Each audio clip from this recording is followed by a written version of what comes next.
First time I've been able to do this kind of more complete understanding or view of your body. One of the things that's really important about this is that it's kind of legitimizing us as athletes. Parkview Sports Medicine. Game on.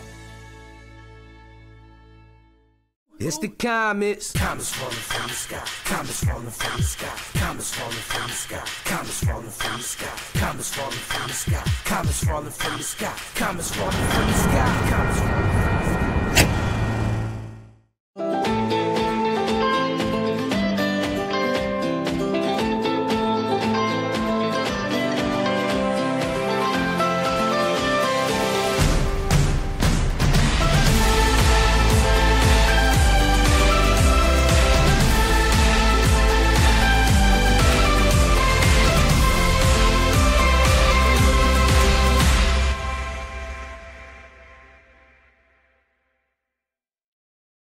Concussions. They're a concern for parents of athletes in any sport. That's why Parkview Sports Medicine is leading the way with the area's first concussion clinic. Our integrated sports medicine team utilizes an innovative, evidence-based approach to manage athletic-related head injuries in those 14 and older, providing comprehensive care to get the athlete 7 o'clock, the lights are on and the mics are live. Hi everybody, Sean McBride here, joined by Corey Kitchens up in the booth, where tonight the Bishop Dwenger Saints come into storied Chambers Field to take on the Northside Legends.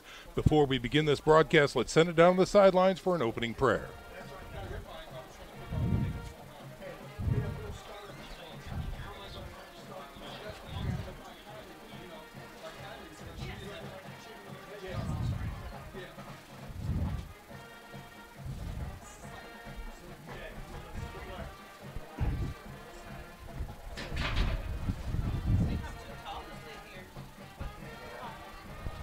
Of the feast of your apostle, St. Bartholomew, we ask for his intercession, that he keeps us safe in answer to our prayers. And we say together, Hail Mary, full of grace, the Lord is with thee. Blessed art thou among women, and blessed the fruit of thy womb, Jesus. Holy Mary, Mother of God, pray for us sinners, now and at the hour of our death. Amen. In the name of the Father, the Son, and the Holy Spirit. Amen. Thank you, Father. Back up to you guys. Thanks very much, Nick Gray. Ladies and gentlemen, welcome into Chambers Field tonight. It is the Bishop Dwenger Saints taking on the Northside Redskins. It is mostly sunny out here on the near north side of Fort Wayne, and we are about 3 minutes away from kickoff here, and a great crowd has joined us. The hospitality is fantastic at Northside, and of course we thank everybody here for putting on such a great event. The Legends always know how to do it up right here at Chambers Field. But we have a game to call, and let's talk about it right now with Corey Kitchens, our color analyst for the Bishop Dwenger Saints. Corey, both of these squads come in. This is week 2 action. The Saints had a strong showing in week 1, and a much improved team on the field for the Northside Legends as they take the field right now. What's your gut telling you about this game so far? Well, I think that you're right. Northside has more numbers than they've had in years. I think that Coach Brevard's got this program turning a corner, if you will, and I think that we're going to see a test tonight, because I think Bishop Dwenger Saints probably, as always, are one of the better teams in the Summit Athletic Conference. Both of these teams come in with relatively new, some very new coaching staffs. Mike Brevard, a veteran of the University of St. Francis football program in his second year, had a very tough outing last year with this squad.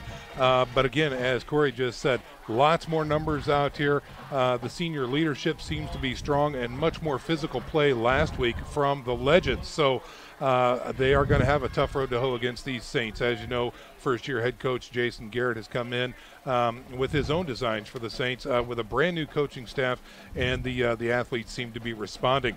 Let's talk about athletes right now. We're going to send it down to the field to check in on the coin toss and field conditions with the godson of football, Joey Colon. Joey, what do you have for us? Turn on your mic, Joey. That's step 1. All right. Do we have Joey? We're going to try something different. Joey, are you with us? There's a problem with the mic. Oh, we got you now. Okay. Hey, there you are. Okay. I think Nick did something to the mic. Okay. Coin toss, Redskins won the coin toss, elected to defer to the Saints and receiving the second half. So the Saints will be receiving the ball away from the scoreboard. That puts the sun behind their backs as they kick off in the opening drive. Field conditions are great down here. We didn't have any teams playing here last week when the rains were coming down, so looks like a fresh cut on the grass, fresh paint job. It's a wonder these kids are going to be playing in cleats tonight. I mean, I don't know why they just don't take them off and play barefoot. There's going to be lots of traction out here. Good stuff. All right. Back to you. Thanks very much, Joey, for that update from the field. We'll be checking in with Joe as the game continues and progresses throughout the evening. Just a reminder, folks, we would like to thank our game sponsor, Preferred Auto Group, with 2 state-of-the-art service centers. When you want to buy a car the preferred way, come to Preferred Automotive Group. Special thanks to Jay Leonard and his crew over at Preferred for being our game sponsor tonight. Corey, when we talk about these 2 squads, again, we think the Legends are going to be a little bit of at a disadvantage, even playing at home, which could balance the scales a little bit. What are some keys to victory for you? I think, first of all, for Northside, I think they need to get off to a good start. I think that confidence is key for them. As you mentioned, Sean, it's a team that has not won a game yet under Coach Brevard in a year and 2 weeks into the second season. So getting off to a good start and gaining some confidence is key. I think they need to force some turnovers. Anytime you're an underdog, being able to force some turnovers from the opponent will help you get a victory. And then I also think at the end of the day, they need to take some chances and have them pay off. You can't just take risks and not have them pay off, but I think fake punts, onside kicks, reverses, etc., and have them work. All righty. Well, both teams are now taking the field. Again, the Northside Legends will be kicking off to the Bishop Dwenger Saints. And again, it's a fun fact here at Chambers Field, one of the very few stadiums built on the horizontal plane. So we're talking about east and west. And for you listeners back there on your radio dial, the Legends will be kicking right to left on your radio dial, or into the sun to the west. Just about set, ready to go.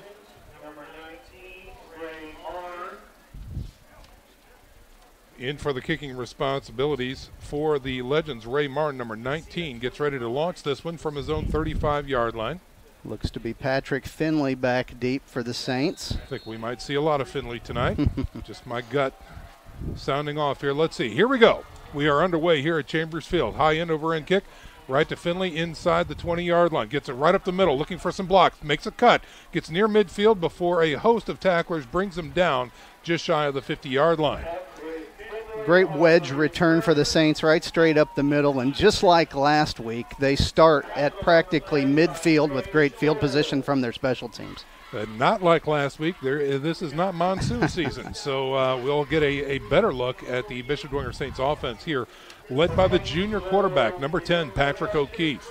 The Big Uglies up front for the Saints, Tipman, Hosier, Kolkman, Henry, and Wigington. 1st and 10 from the 48-yard line. O'Keefe under center, I formation. Here's a snap. Play action, looks to throw on 1st down. Looking, has time, more time, throwing deep. High spiral, lofts it up, and it is nearly picked but incomplete.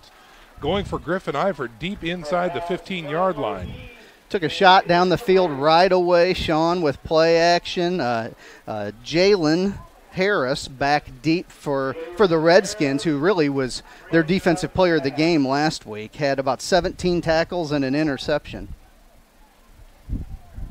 So that burns the 1st down, brings up 2nd and 10 for the Saints.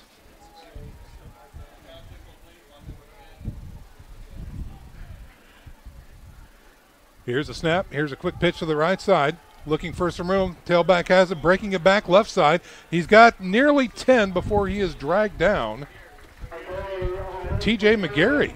Great to see TJ in the backfield on offense tonight. Last week played defense for the Saints after sitting out the scrimmage, but now is back at tailback for them and making an immediate impact. One of the things that's going to be challenging for us, we know that the Bishop Dwenger Saints are going to use a lot of packages, 2 or 3 guys rotating in constantly throughout this game.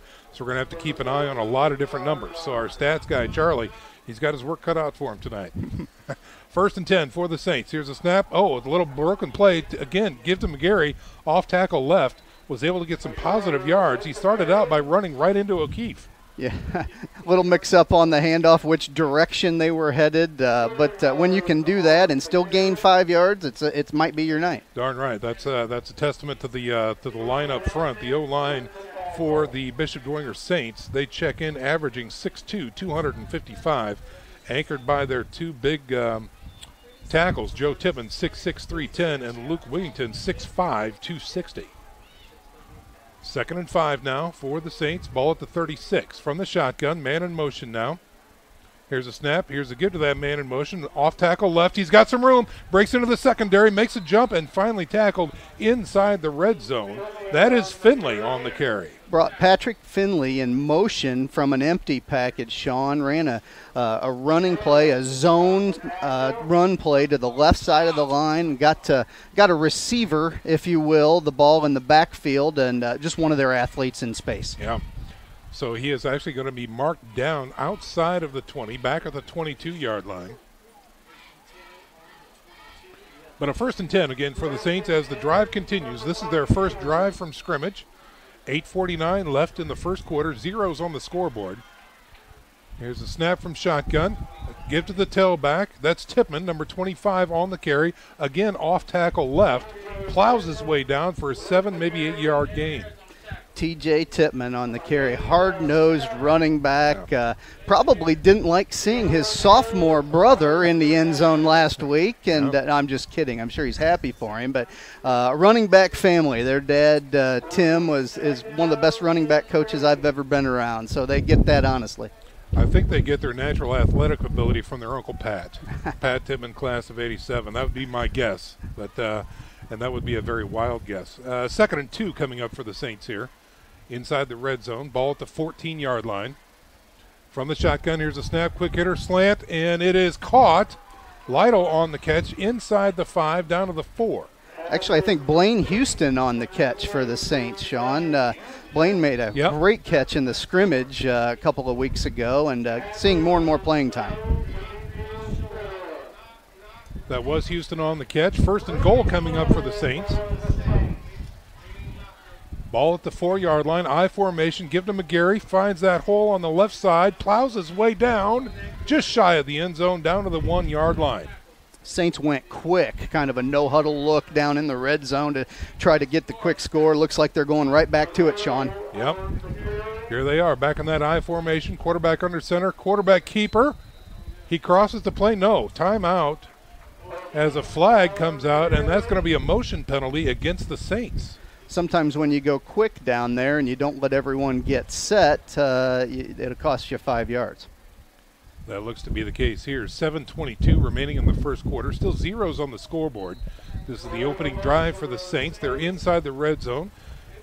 And now we've got a timeout on the field called by Northside. So they want to talk about this. So we're going to go ahead and step out for a little 30-second break.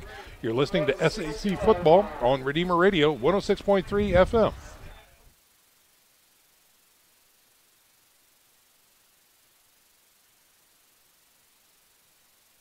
A running play coming home. From the crucial plays to the highlight of the game to the victory celebration, we are there. Summit City Sports isn't just a business. It's a group of companies investing in the youth of Fort Wayne athletics. It's because of Parkview Sports Medicine, because of Kelly Automotive Group, Indiana Wesleyan University, and Big Eye Fish that we can bring. Back to live action here as the Northside Legends come out onto the field after the timeout. A little defensive timeout to get things squared away.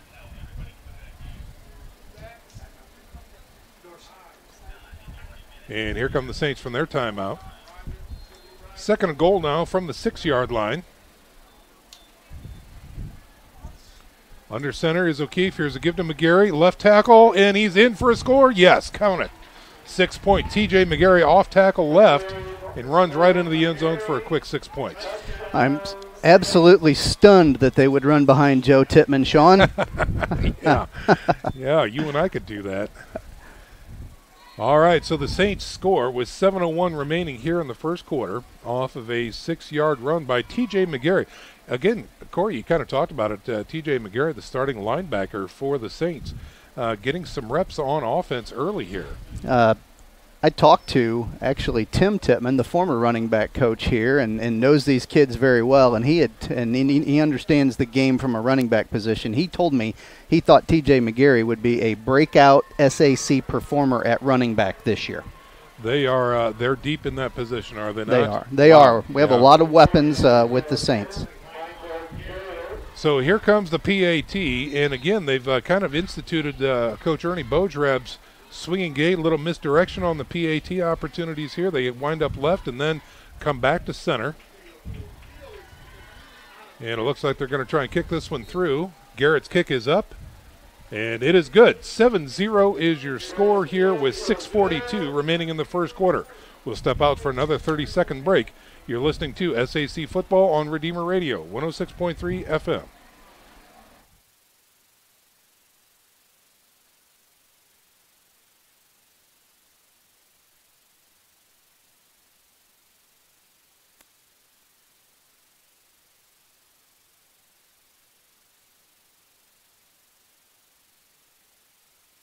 Are running, play coming home. From the crucial plays to the highlight of the game to the victory celebration, we are there. Summit City Sports isn't just a business, it's a group of companies investing in the youth of Fort Wayne athletics. It's because of Parkview Sports Medicine, because of Kelly Automotive Group, Indiana Wesleyan University, and Big Eye Fish, that we can produce our broadcast viewed by hundreds of thousands in Northeast Indiana and beyond. Support Summit City Sports. Become a sponsor. Join our winning team today. Capped off by Michael Garrett, PAT. And now here comes Filler to boot this one away. Filler wearing number 99 for the Saints will tee this one up from about the 40. Again, they're kicking left to right on your radio dial or towards the Chambers Field scoreboard. Looks like Theo Redmond and Alexander Holiday Robinson back for the Redskins deep to return this kickoff.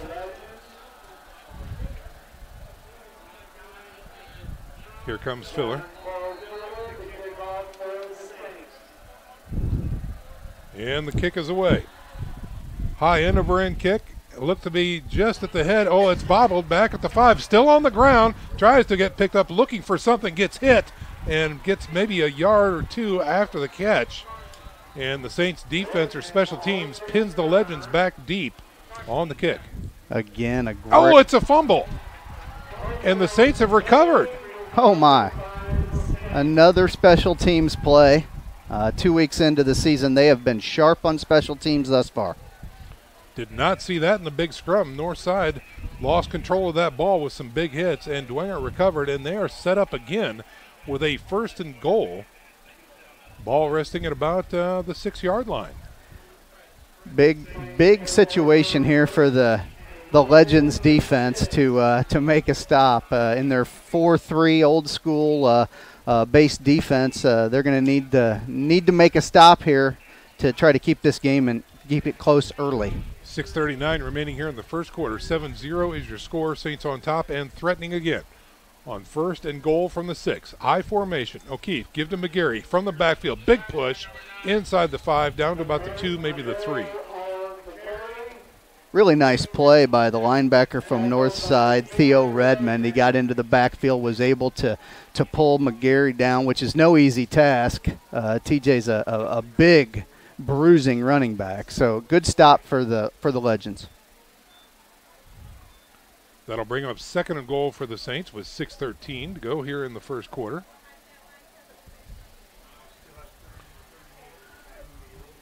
O'Keefe comes up to the line. Again, that I formation. McGarry in the backfield.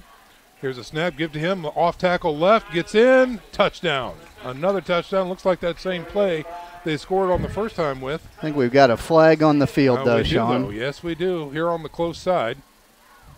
Will it count is the question. False start against the Saints. So this one's coming back. That's 2 red zone penalties against the Saints so far. Coach Watts will not be happy with that. Coach Mark Watts, the offensive coordinator, I know in talking with him this week prior to the game, he was really pleased last week with how sharp they were, the lack of penalties. And so 2 here in the red zone will probably make him a bit unhappy later on this evening. He'll get his Hungarian up. 2nd and goal for the Saints.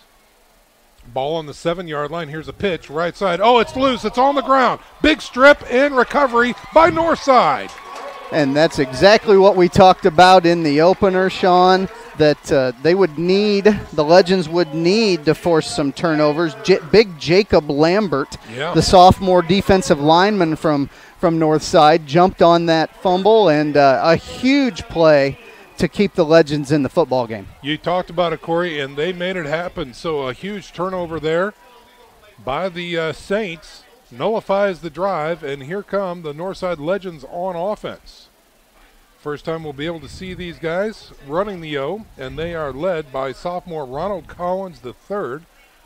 Quarterback, he checks in at 6 foot, 185 pounds, wearing number 3. He is a returning starter for the Legends. Saints show blitz. Were they drawn off sides? I think that's going to be a free 5 yards for the Legends. Good start for their offense to maintain that discipline, to draw the Saints off sides. You mentioned Ronald Collins. He is Mr. Everything for that offense. I think more than 75% of their plays run through him, whether it be a quarterback-designed run, option, or a pass play. From the shotgun, trips to the right, one wide left. Here's a quick give through the middle. Gets back to the line of scrimmage and falls forward for a short gain. That's number 15, Daniel Olds, for the Legends. Just a straight-up dive handoff out of their spread set that the Saints were able to pick up pretty quickly there. Not much of a gain. We'll call that 2nd and 5 for the Legends with 5:17 to go here in the first quarter. Ball resting at their own 19-yard line. Looks to pass, pumps, has trouble, throws over the middle and incomplete. A flag does come out in the backfield, thrown by the white hat. That's going to be holding against Northside. It appeared they wanted to run some sort of double move route down here at the bottom of the field, and I don't think the receiver had that information. He ran a single move route. The quarterback was kind of hung out to dry, and I think maybe one of those big fellas up front had to grab a jersey to keep him safe. That is exactly the case, and let's see where they put this. The ball was back on the 19-yard line, and now they'll move it back to the 11, just outside the 10. That offensive line is huge, Sean. They average 6'3", 295 for Northside. Yeah, they are some big beef eaters up front there. From the shotgun, here's Collins. And here's an option they decide to give to the tailback. Tries to find something around the right side, cuts it back through the middle for nothing. That's Holiday Robinson. He is a junior. Checks in at 6 foot, 200 pounds. Like Vinny Theocable on the initial tackle there for the Saints from his defensive tackle position. Keep an eye on that running play you just saw, Sean, because I think that quarterback's going to keep that the next time and see if anybody's home on the backside of the Saints defense. Yep. All right, from the shotgun. On 3rd and long, again, another option. This time they give it again to Robinson. He gets nowhere. Big penetrating defense right there. Looks like T.J. McGarry might have been in on that one, Corey. I agree, and maybe Hayden Ellinger as well looked good in there on the tackle. It was a host of Saints either way. Yeah. That's going to bring up a 4th and 12 for the Legends, and the punt team comes on. That'll be Jalen Harris to kick this one away, number 2. We've got Griffin Eifert and Patrick Finley back deep. Kicks it offset, angling toward the far side. It is picked up, taken to the far side. That's Finley on the return. Gets past midfield down to about the 30-yard line. Very nice return that time for number 21, Patrick Finley. He is a junior playmaker, and we'll hear a lot about him throughout the entire season for the Saints. We sound like a broken record, but again, great field position set up by special teams for the Saints. Yeah. 7-0 is your score. 3:25 remaining here in the first quarter. Saints now have the ball back in Northside territory. The ball is resting at the 32-yard line as O'Keefe and company are in the huddle. A little bit different formation now. Single setback back there is T.J. Tipman, and O'Keefe is in the shotgun. Here's a snap. Give to Tipman. Dances through the left side, dragging tacklers with him. Gets about 8, maybe 9 yards on the carry. Great hard-nosed run by TJ. We continue to say that, but he's dragging tacklers with him. Good tackle there by the Legends defense. Markel Long, unfortunately, it was about 7 yards or 8 yards down the field. Yeah. Second and short now for the Saints as they break huddle and come to the line. 2 receivers to the left on the short side, 1 wide right. Single setback again is Tippmann, it looks like. Here's the snap, give to Tippmann, left side, has some room, dances, first down and more. Flag comes out nearly after the play. Looks like we've probably got a hold on the Saints. Looks like maybe Nick Hosier, number 57, I think, is going to get called for that, Sean. Looks like 2 flags, actually. There's one, look at that, downfield. Yeah. So this is going to take a minute to sort out. A lot of dirty laundry on the field. Yes. 2:42 remaining in the first quarter. 7-0 is your score, in case you're just joining us. A reminder, folks, if you're around it, go to YouTube and check out SummitCitySports.com. So instead of just listening, you can also watch live. Also remember, too, if in fact you're not within earshot or know somebody that would like to pick up the game that isn't, you can listen around the world at RedeemerRadio.com and click on that Listen Live button. It appeared we had 2 holds, one in the backfield and one out on the edge. They'll decline the one on the edge and accept the one in the backfield. That's 3 on the Saints tonight so far. Wow. Okay. So now they're playing behind the sticks. It is going to be second and about 13 now for the Saints. Ball back at the 35-yard line. Man in motion now coming across. Here's a pitch. Finley's got it. Can he get the edge? No, he cannot get the edge. What an effort there by the legend, number 5. Trey Scholes, what a great play from his outside linebacker position. He's playing contain in that defensive front right there, and boy, did he do that. That he did. Quite an effort to track down Finley. So no gain on the play, brings up 3rd and 13 from the 35-yard line. Moving over to the right hash mark after the jet sweep. These are the situations you don't like to get in as an offensive coordinator, where everybody in the building knows you're probably going to throw it here, Sean. Yeah, that's right. Twins to the left on the open side, one on the short side, single setback. O'Keefe in the shotgun, looks to throw, steps back, fires to the flats. It is up and incomplete, going for Eifert. We do have another flag on the play here on the short side of the field. Flag is resting at the 35-yard line.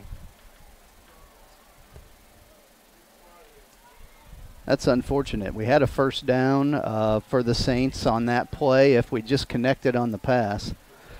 That one was against the Saints, and it looks like it will be declined by Northside, bringing up a 4th and 13. It was an illegal man downfield for the Saints. So the Saints on offense tonight here on this drive, really kind of shooting themselves in the foot so far. Yeah, just we were in talking with Coach Watts, what he was happy with last week, he probably won't be thus far. No, he will not. Offense remains on the field on 4th and 13. O'Keefe alone in the backfield. Twins right, Twins left. Steps back for a deeper snap now, and it's a pooch punt. And it is going to angle out of bounds and drop. It looks to be inside the 20 near the, he's going to walk it up from the 15 to the 19-yard line. So O'Keefe's pooch punt gives a little advantage, and the Legends will take over 1st and 10 from their own 19-yard line. I like the idea. The execution probably could have been a little bit better on the kick with that angle. Remember tonight, 2 football fans will be checking in with Nick Gray periodically throughout the broadcast, who's got scores and highlights from around the area. And right now we get ready for Northside to take over again on offense. Again, they are led by Ronald Collins III. Talented quarterback in the shotgun, single setback, play action, looks to the outside, decides to run. Oh, he gets hit and dropped after a short gain. Looks like he had some green acres in front of him, Corey, but he got wrangled. Just what we talked about, where he made a fake in the backfield on a zone read play, kept it, and the Saints were ready. They obviously, Coach Kolkman has coached them up this week on that zone read play, and T.J. McGarry there was not fooled whatsoever. We'll call that a gain of 3, bringing up a 2nd and 7, under a minute to go here in the first quarter. 7-0 is your score, Dwenger on top. The Legends with the ball, moving right to left on your radio dial. Here's a snap. Again, a read option. Looks to throw this time. Flag comes out. They whistle the play dead. So this one never happened. It was in and out of the hands of the receiver. And that will be a procedure penalty against the Legends. Had a little flinch, I think, at left tackle there, and that's what caused the quick whistle.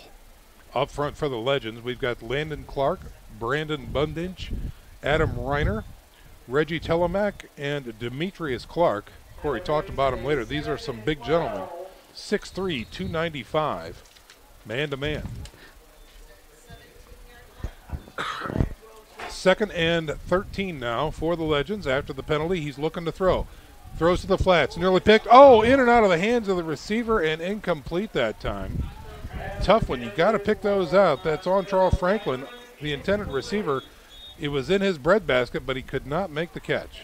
Little out route that they ran. It was almost through two sets of hands there as the Saints almost had their mitts on it as well. So that's going to be a 3rd and long 12 coming up for the Legends.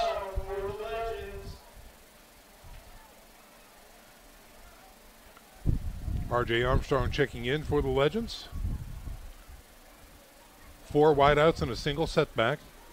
Here's a snap. He looks to throw. Looks right, checking off. Tries his way through the middle. Another flag comes out. He gets some positive yards taken down from behind by McGarry. He did not get enough for a first down, and this is going to be a hold against Northside.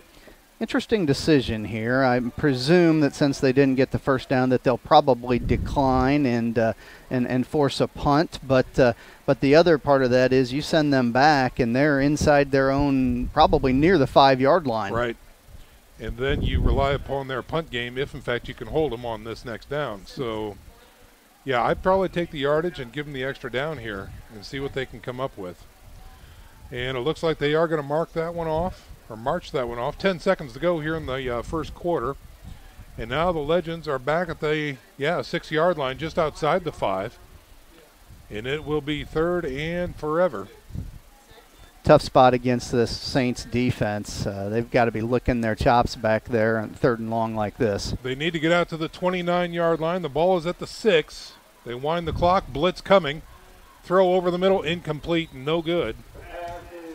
And now it's going to be 4th down. So, again, this Northside Legends offense, the drive stalls, really hurt by penalties, and now the kicking team is going to have to come up with something big, or Dwenger's going to start the second quarter in great shape.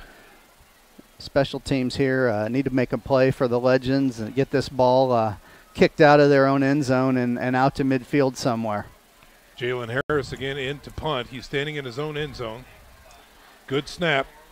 Gets it away. It's a short kick, and it'll be taken, fair caught, at the 35-yard line by Bishop Dwenger. That's Lydell on the catch, I believe. Yes, Brendan Lydell, the sophomore. Yeah. And that's going to do it for our first quarter, ladies and gentlemen. 7-0 is your score. The Bishop Dwenger Saints on top of the Northside Legends. Stick around, folks. We're back after this 1-minute break. This is SAC Football on Redeemer Radio 106.3 FM.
Another short field for the Bishop Dwenger Saints to start the second quarter. 1st and 10 from the Legend 35-yard line. Single setback. O'Keefe is in the shotgun. Now we've got a whistle before the play.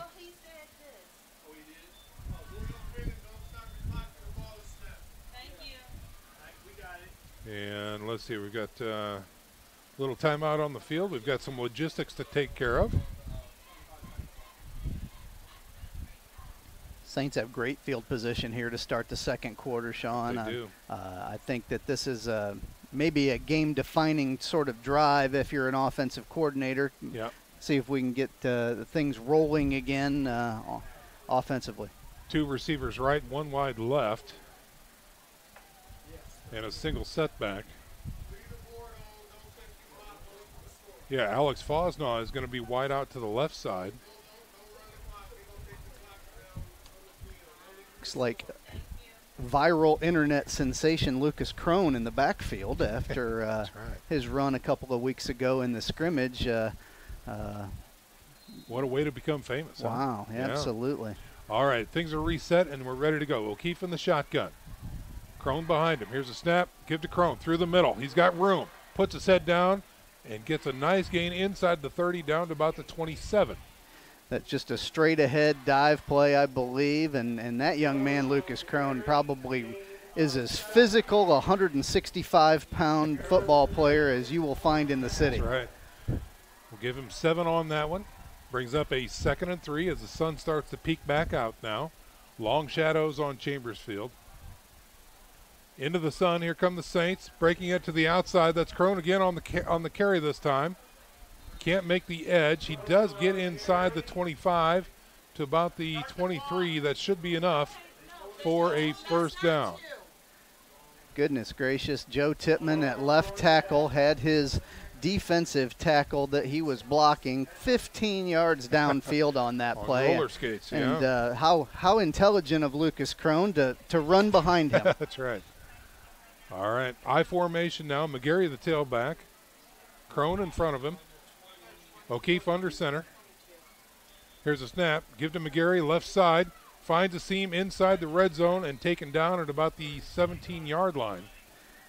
Again, a left side run over big number 65, Joe Tippmann. He has teammates up front there, but none of them pancake like Joe can, so we like to talk about him. Well, and you watch film on Joe, and he will pancake a D-end or a D-tackle, and then he'll offer the hand, and pick them right back up. The Bishop Dwenger way. That's it. Gain of 5 that time by McGarry brings up 2nd and 5 inside the red zone, down at the 18. O'Keefe under center, give to the tailback this time, follows his blocker on the right side. Carry for Howie Steele. Howie Steele, number 15, the junior. Legends did a nice job defensively there. Had a pile of Legends there to make that stop for virtually no gain. Yeah. We'll take it down from the 17 down to the 16-yard line. This is second quarter action. 7-0 is your score. Saints on top. And I think it looks like they're going to manage the clock from the field. So we'll try and give you updates as best we can as far as what time is left. It's going to be difficult. Alone in the backfield is O'Keefe on 3rd and 3. Here's a keeper around the left side. Nice give. TJ with the carry that time. Flag comes out. He gets inside the 10.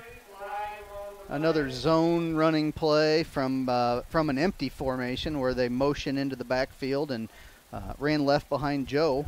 Another penalty on the day for the Bishop Dwenger Saints. Coach Mark Watts is going to have some words for his linemen during halftime. Of course, we don't know who it was called on, so that's just an assumption. But on stretch plays like that, sometimes it is very difficult to contain your defender. There's no question. You got to really, really move your feet to set the edge on as an offensive lineman. That'll move them back to the 24-yard line. Same down, that'll bring up 3rd and 11 now for the Saints. Can't seem to move past that 7-point mark here, even with a short field. Remember, this drive started the second quarter when the ball was at the 35-yard line. And now they're facing 3rd and 11 after the penalty. I formation. O'Keefe's going to be under center. Wide out left and right. Here's a snap. O'Keefe looks to throw. Fade pattern, right side, throwing to the edge. It's up. It is caught or out of bounds? Caught but out of bounds. Caught but out of bounds. Griffin Eifert, the intended receiver that time, made a great catch, but he was out past the white chalk, so no good. Passing game timing seems to be just a little bit off here in the early going. It appears to me Patrick O'Keefe waiting a little bit too long to make those throws down the field. On 4th and 11, the Saints offense is still on the field. O'Keefe's going to be in the shotgun. Empty backfield, Twins right and left.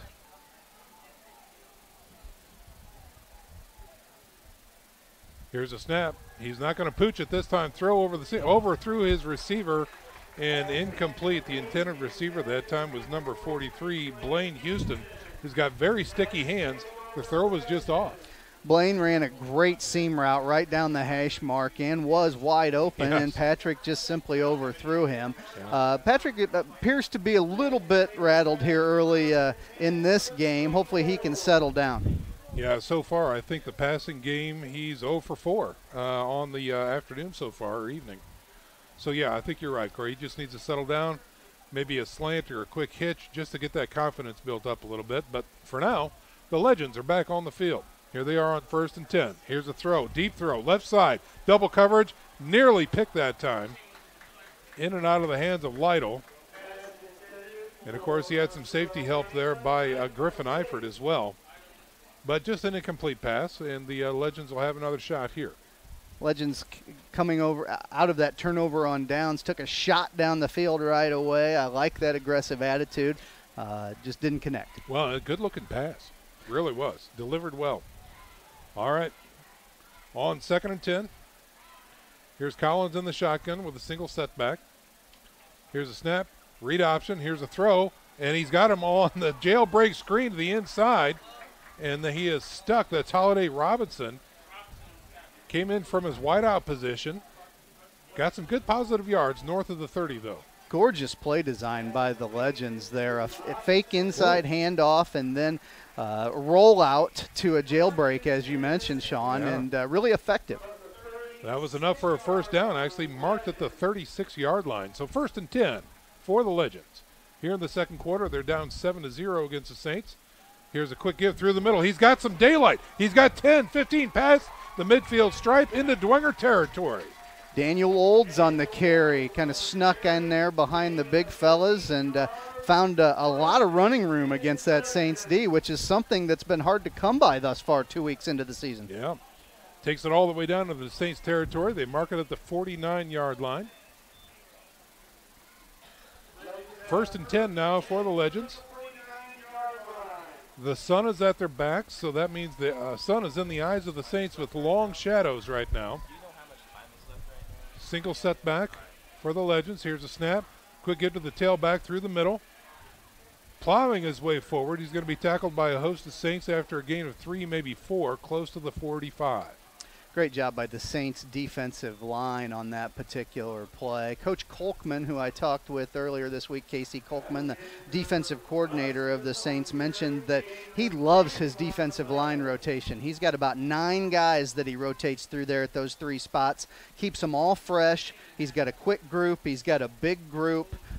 He's got a little bit of everything up front in that defensive line.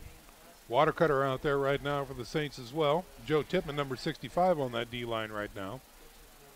On 2nd and 6, here's looking to throw, airs it out, nice touch, up, and picked off. The Saints have it near the 25, gets out past the 25, close to the 28-yard line. Brendan Lydell, once again, I believe he had 2 interceptions and a fumble recovery for a touchdown a week ago. He seems to have a nose for the football, Sean. There was a lot of air under that pass, too, Corey. Yeah, so a lot of air, and Lydell does have a nose for the ball. Chalk up another INT for that Saint defense, and here come the offense back out onto the field. 7-0 is your score, and that happened on the opening drive. Since then, here in the second quarter, the Saints on offense have really looked sluggish. So let's see what they can do here on this drive. 1st and 10, I formation. O'Keefe under center. Give to the tailback. Off tackle. That's McGarry again churning through. Oh, check that. That's 39 on the carry. Devin Tippmann. Devin Tippmann, the younger brother.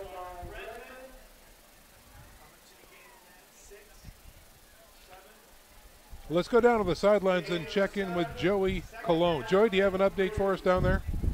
Yes, we have Patrick Finley, who you guys have been talking about all night, on the sidelines on the bench with his shoulder pads off.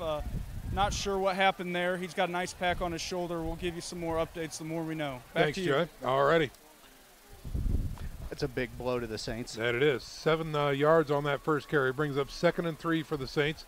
Again, give to the tailback. Breaks it outside. Has some room. That's Devin Tippmann again. Gets the first down and more. Puts a shoulder into the DB back around the 44-yard line. Great run around off tackle and then bounced it outside, if you will. In talking to Coach Watts earlier this week, he mentioned Devin Tippmann was a really pleasant surprise for them on offense thus far. Very much more of a north-south runner, checking in at 6 foot, 180 pounds. But he showed some great athleticism getting outside that time. And just a sophomore. Yeah. 1st and 10 from the 45 now. Single setback, O'Keefe in the shotgun. Yet to complete a pass this drive, or this game, I should say. Here's a give to McGarry. He's stuffed in the backfield. Big-time tackle for loss for the Legends that time. Great play by senior defensive lineman number 33, Lawrence Davis, was all over that play from the get-go. Great vision and great attacking speed by Davis that time. Loss of 2 on the play. Highly unusual for McGarry to get stuck in the backfield and dropped like that.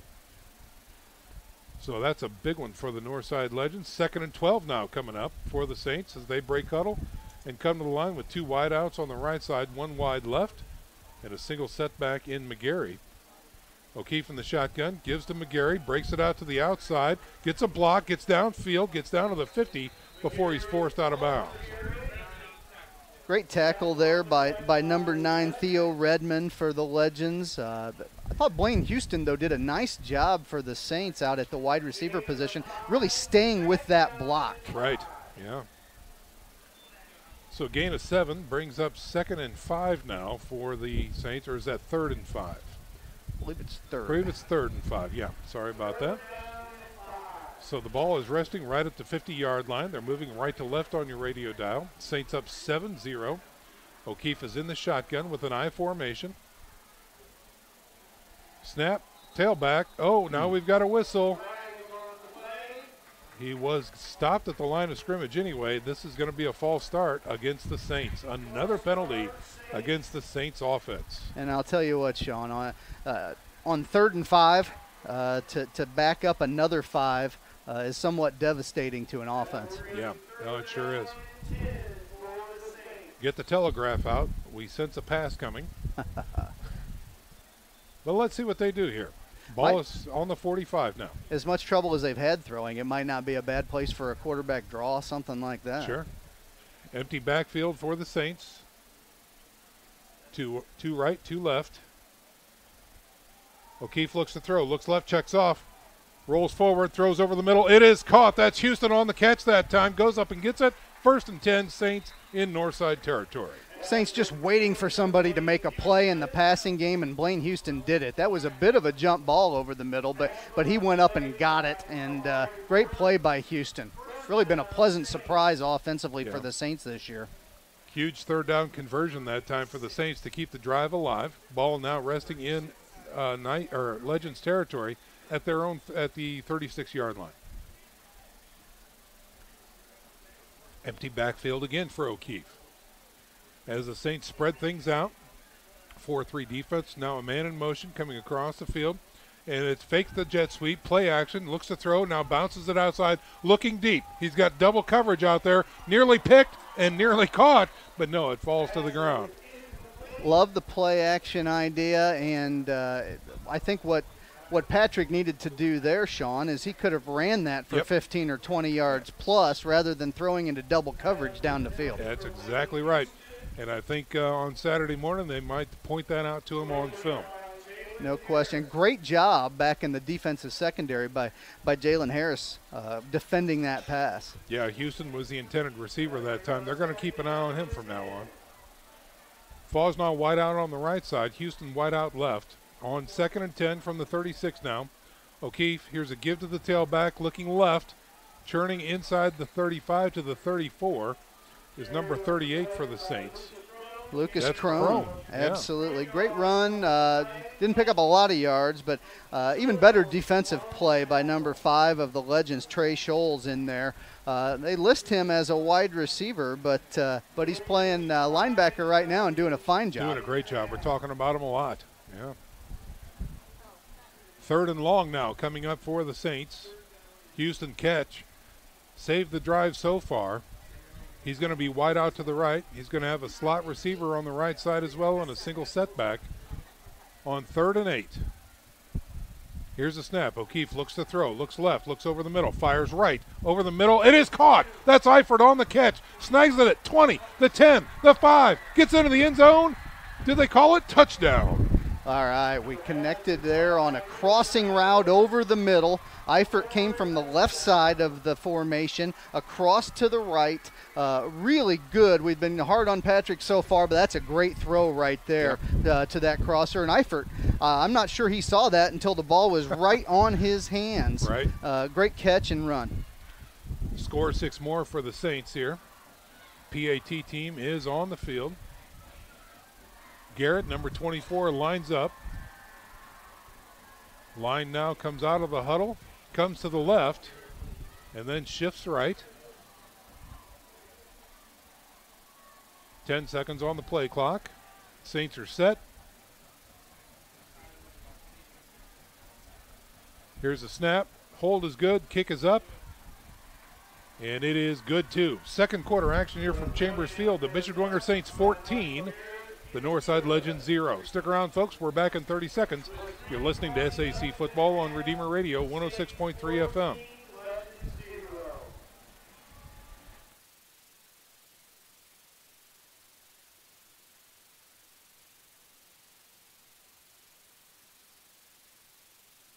There's a running play coming home. From the crucial plays to the highlight of the game to the victory celebration, we are there.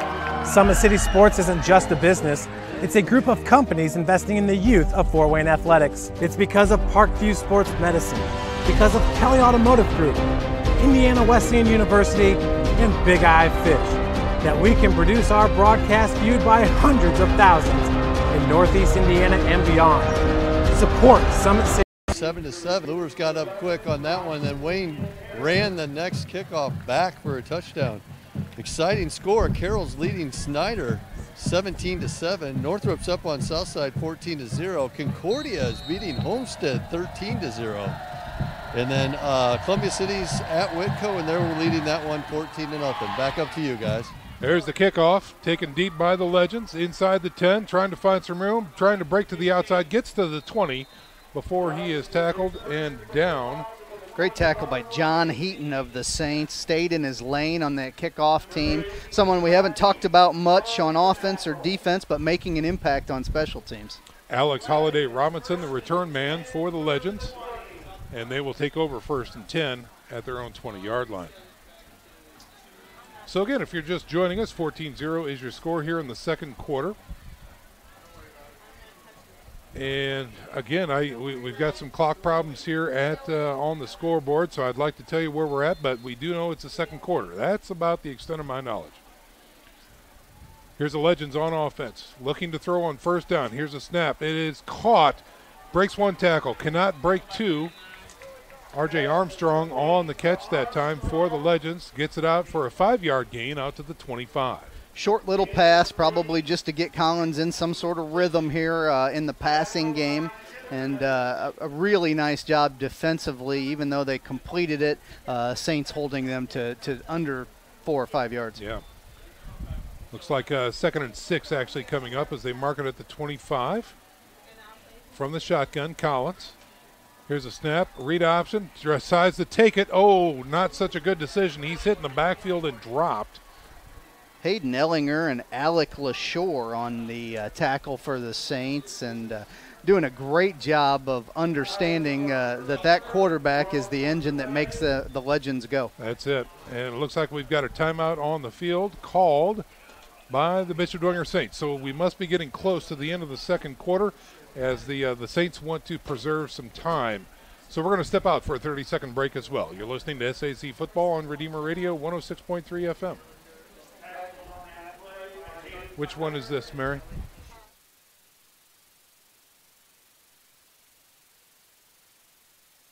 Runners are running, play coming home. From the crucial plays to the highlight of the game to the victory celebration, we are there. Summit City Sports isn't just a business, it's a group of companies investing in the youth of Fort Wayne athletics. It's because of Parkview Sports Medicine, because of Kelly Automotive Group, Indiana Wesleyan University, and Big Eye Fish, that we can produce our broadcast viewed by hundreds of thousands in Northeast Indiana and beyond.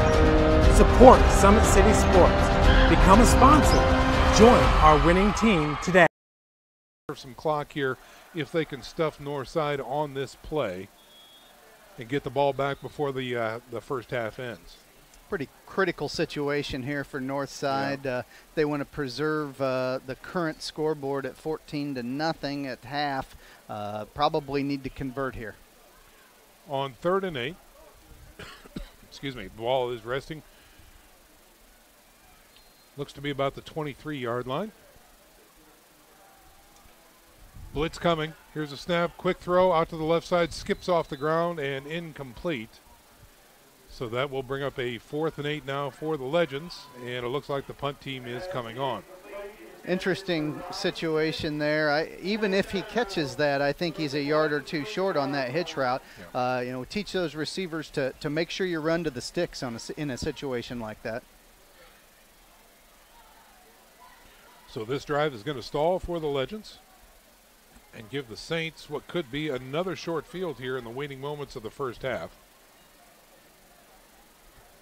Jalen Harris back to punt this one away, wearing number 2 for the Legends. Good snap. Here's the kick. End over end, a little shy. It's going to hit in Northside territory, trickle into Dwenger territory, and be touched up at about the 48-yard line.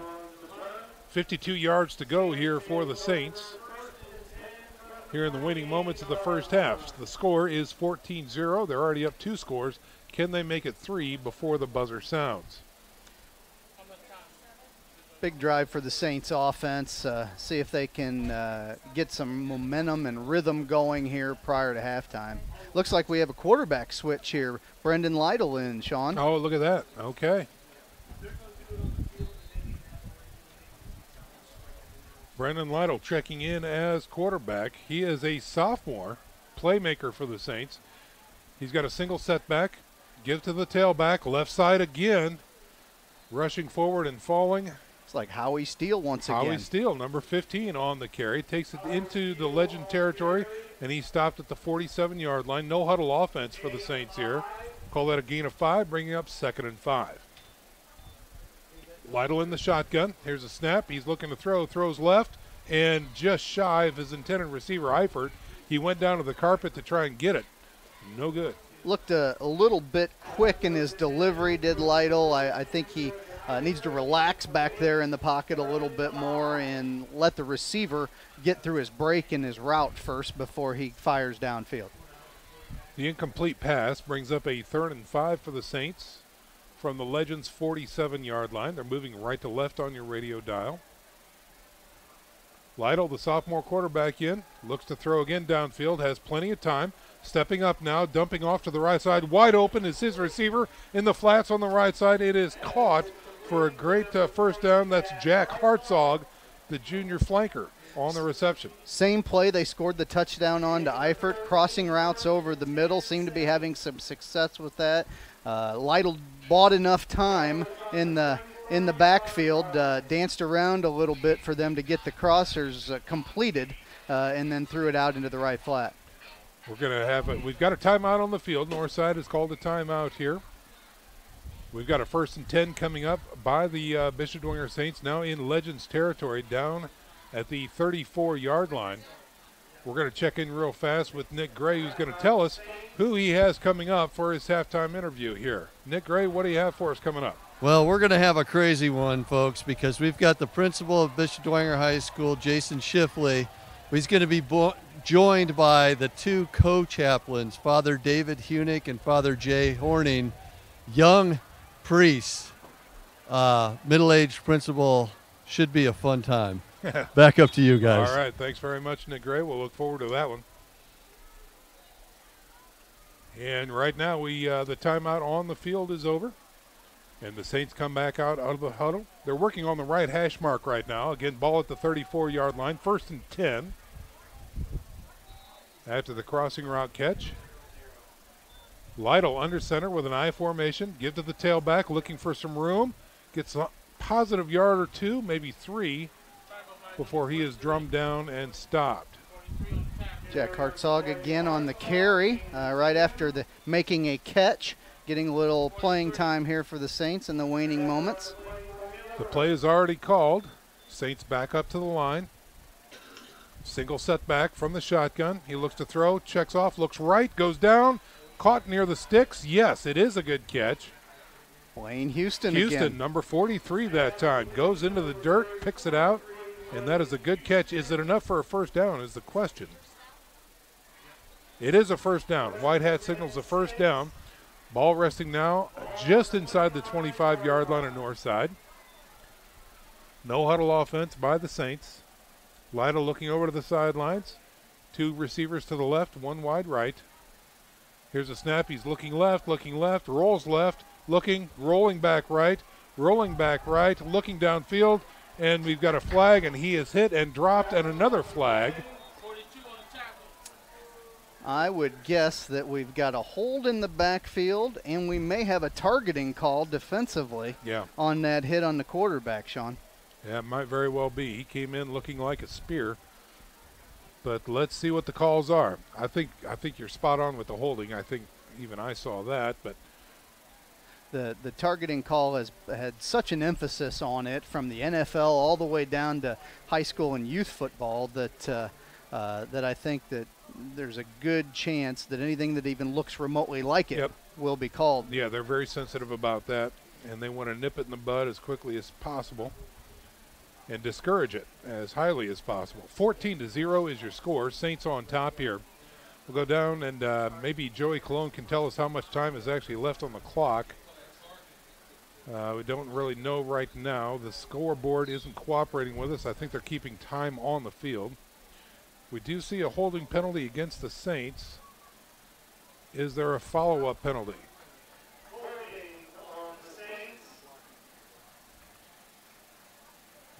So Joey wasn't able to get a hold of that clock.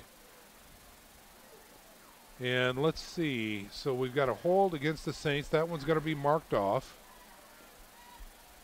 Is that the only one that's going to be marked off is the question.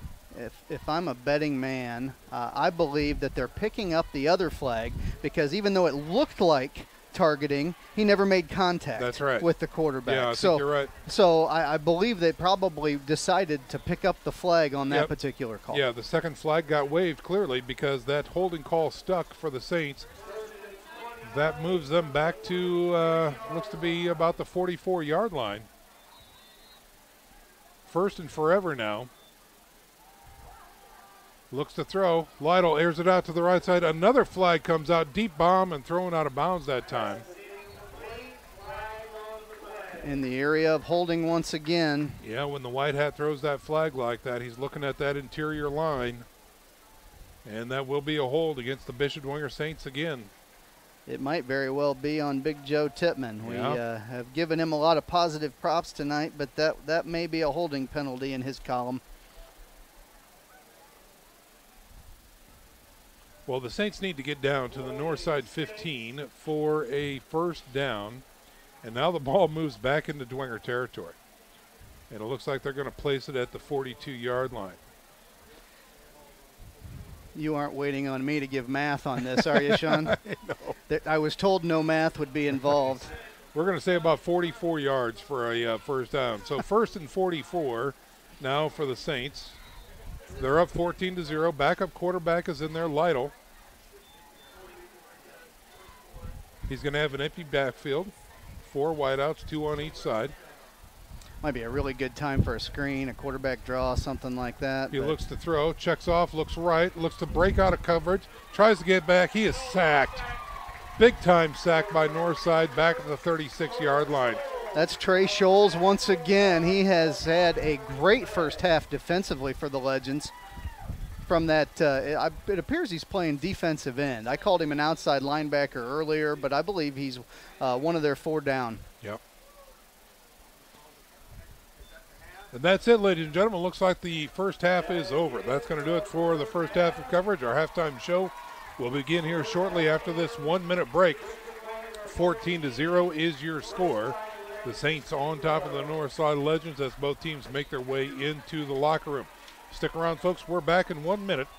You're listening to SAC Football on Redeemer Radio 106.3 FM.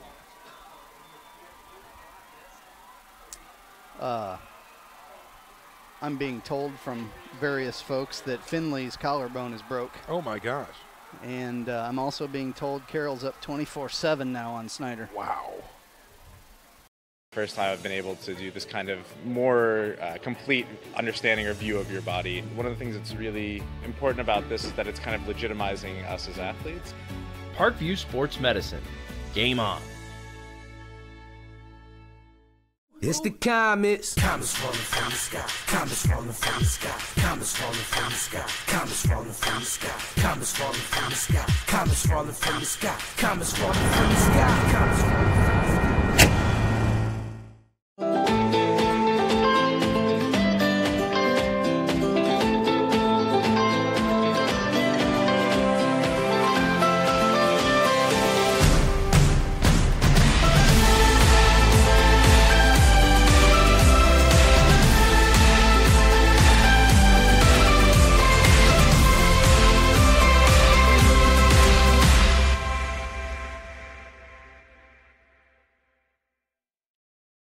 Concussions. They're a concern for parents of athletes in any sport. That's why Parkview Sports Medicine is leading the way with the area's first concussion clinic. Our integrated sports medicine team utilizes an innovative, evidence-based approach to manage athletic-related head injuries in those 14 and older, providing comprehensive care to get the athlete you love safely back in play. To schedule an appointment, call Parkview Sports Medicine at 266-4007. Reaching higher, pushing further. Parkview Sports Medicine. Game on.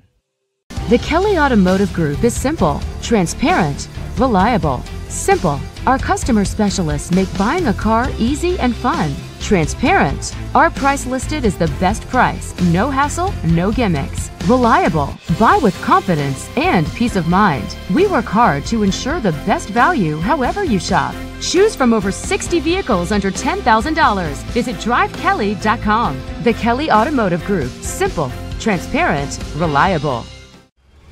When you experience a sports injury, muscle, or joint pain, you want treatment right away. Parkview Ortho Express provides same-day orthopedic and sports injury care without referral or appointment, offering diagnostics, x-rays, the region's only body composition DEXA scan right inside of the Sport One Parkview Fieldhouse. Walk in Monday through Thursday, 7 to 7, Friday, 7 to 5, and Saturday, 8 to noon. For more information, go to parkviewsportsmedicine.com/orthoexpress. Get mad about blue. Get mad about your Fort Wayne Mad Ants. When looking for the best basketball action in town, it's the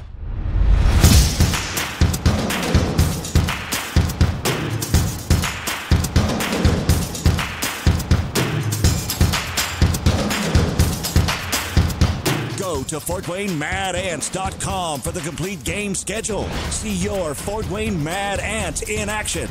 Get mad about blue. Parkview Sports Medicine, especially since I've been a pro, has been a place where my game has really been able to develop in multiple facets. Injury prevention, maintenance, physical therapy, weightlifting, agility work, all the things that I need to do in order to have an NBA body. This is the place for me to go when I come back home and I need to get a workout in. Always welcome me back with open arms. Parkview Sports Medicine. Game on. Both runners are running, play coming home. From the crucial plays to the highlight of the game to the victory celebration, we are there. Summit City Sports isn't just a business, it's a group of companies investing in the youth of Fort Wayne athletics. It's because of Parkview Sports Medicine, because of Kelly Automotive Group, Indiana Wesleyan University, and Big Eye Fish, that we can produce our broadcast viewed by hundreds of thousands in Northeast Indiana and beyond. Support Summit City Sports. Become a sponsor. Join our winning team today.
40 yards.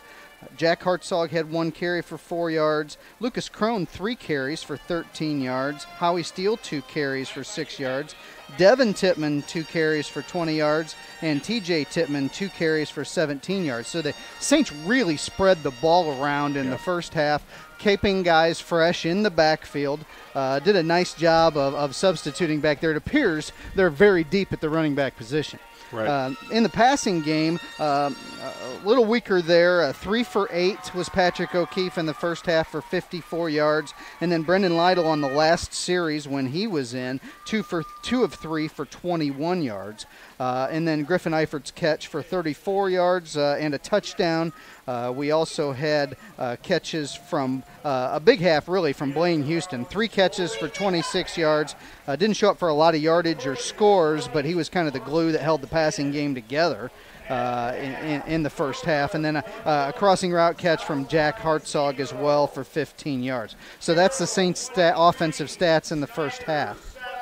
Northside, on the other hand, was led by Alex Holiday Robinson had a carry for 2 yards. We had R.J. Armstrong with 3 carries for 3 yards. We had Daniel Olds was the leading rusher with 2 carries for 15 yards. So Saints D did a nice job of defending the running game of the Legends. And then Ronald Collins in passing was just 2 of 8 for 13 yards. R.J. Armstrong with a short catch, and then Alex Holiday Robinson had the other. So not a lot of offense for the Northside Legends thus far. I would honestly say I know the Saints have shot themselves in the foot with a number of penalties offensively thus far, but you'd have to, if this were a boxing match, I guess you'd say the defenses won the first half. Sure, there you go. 14-0 is our halftime score. Let's dig a little bit deeper into there, Corey, because again, I think in a way you talk about hats off to the defense as well. You know, the reason that the Dwenger offense has so many penalties is the guys in the red jerseys. I mean, this is clear, right? So the Northside defense is getting after it, you know, especially in the trenches, it sounds like. They've done a great job, particularly, as you mentioned, in that 4-3 front 7 front.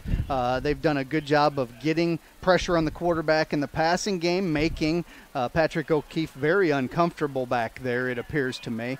And they've done a good job in stopping that Saints run. They've been sort of bend but don't break. The Saints have some yardage on offense, but they haven't given up a lot of big plays in the running game. All right, we're going to check in with Joey Colon, who's making his way over to this side of the field, and hopefully we'll get the chance to talk to Coach Garrett as he comes out of the locker room here in just moments. Again, 14-0 is our halftime score. We'll see what Coach has to say about the progress of the first half, maybe talk a little bit about the penalties, and see what his thoughts are on the first half of play. So we'll hopefully be able to get a chance to talk to Coach Garrett and see what he's got to say. So let's take it down to the sidelines with Joey Colon.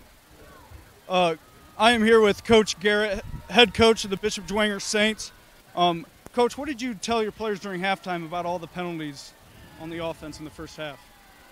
Well, we've been working on consistency all week. I think they were frustrated. It's what you tell all the guys all the time. I mean, we can't control that. We just have to play our game. If they think something's unfair, we just got to get back to the huddle. The clock issue, we had some things out of our control. Obviously did not finish some drives there, and so the atmosphere was a little bit frustrated, but we resettled down, and I think we'll be fine. Awesome. Anything else you said to the players for the second half to get after it? Well, after they took their breath, we're right back to who we are. It's another half, physical football, trust each other, play unified. After you tackle them, after you make the hit, pick them up, play our style of football. And, on the defensive side, it'd be nice to get another shutout. Thank you, Coach. Good luck. Thanks. All right, Joey, thanks very much for the interview. Thank Coach Garrett for taking time to talk to us. Corey, I think great message from Coach Garrett there. Yeah, I thought so as well. It's interesting. We didn't really, even though we had conditions last week, monsoon-like conditions out at Zollner Stadium for Game 1, I would really tell you that I don't think that they faced much adversity from the Wayne Generals. Tonight, a lot of it's created on our own, the Saints themselves, but they've got a little bit of adversity, so it'll be interesting in the second half to see how they react to that. That's right. Ladies and gentlemen, just a reminder that H&L Electric is your full-service electrical contractor. From commercial and industrial to residential, H&L Electric can handle the smallest to the largest of projects for your business or residence. Call Pete Henry at H&L Electric for any electrical job you may have. Right now, I think what we're going to try and do is send it down to the sidelines with Nick Gray, who's got scores and updates from around the area for the first halves. What do you have, Nick? Yeah, guys, a lot of great games going on right now. Bishop Luers over at Wayne. Wayne's leading that one 21-14 at halftime. Carroll's up on Snyder. Everybody keeps coming up to me saying, was that right? Yeah, it is right. 24-7 at the half. Northrop's beating Southside 21-0. Homestead at Concordia. Concordia still leads that one 21-10. Mississinawa's at New Haven, and they're leading, beating the Bulldogs 30-0. Columbia City's up on Whitco 14-0, and then DeKalb is leading Garrett 21-0. All right. Hey, Nick, see if you can text Casey. I think he was going up to Angola to check out Leo too. So see if you can get a hold of that one too, if you don't mind. Yeah, from what I can tell, that's still 0-0, but I'll get after it. Okay, good stuff. All right, thanks very much, Nick Gray, for those updates, folks. Redeemer Radio would like to thank Notre Dame Federal Credit Union for their continual support of our Catholic high school sports coverage in Fort Wayne. Notre Dame Federal Credit Union. Corey, you've been on the sidelines. You've called offenses. What are you looking for to get out of the both squads in the second half? Well, first of all, for the Saints, I think they need to go back to what they hang their hat on, get some consistency in the running game, probably to the left side behind Joe Tippmann, get some rhythm and momentum going again offensively, and then they can start to branch out the offense, maybe throw it a little bit, so on and so forth. I think for the Northside Legends, I think the second half, this first drive, they deferred to start the game. They're going to get the ball in the second half. I think this drive's critical for them. I think if they were able to gain some yardage, put a score on the board, and create even more adversity for the Saints, sure. I think that they'd be right back in this ballgame. Yeah, I think you're right. Yep. We are very much looking forward to a great second half coming up here. We're going to step out for a little 30-second break. When we come back, we'll have the third quarter kickoff. You're listening to SAC Football on Redeemer Radio 106.3 FM.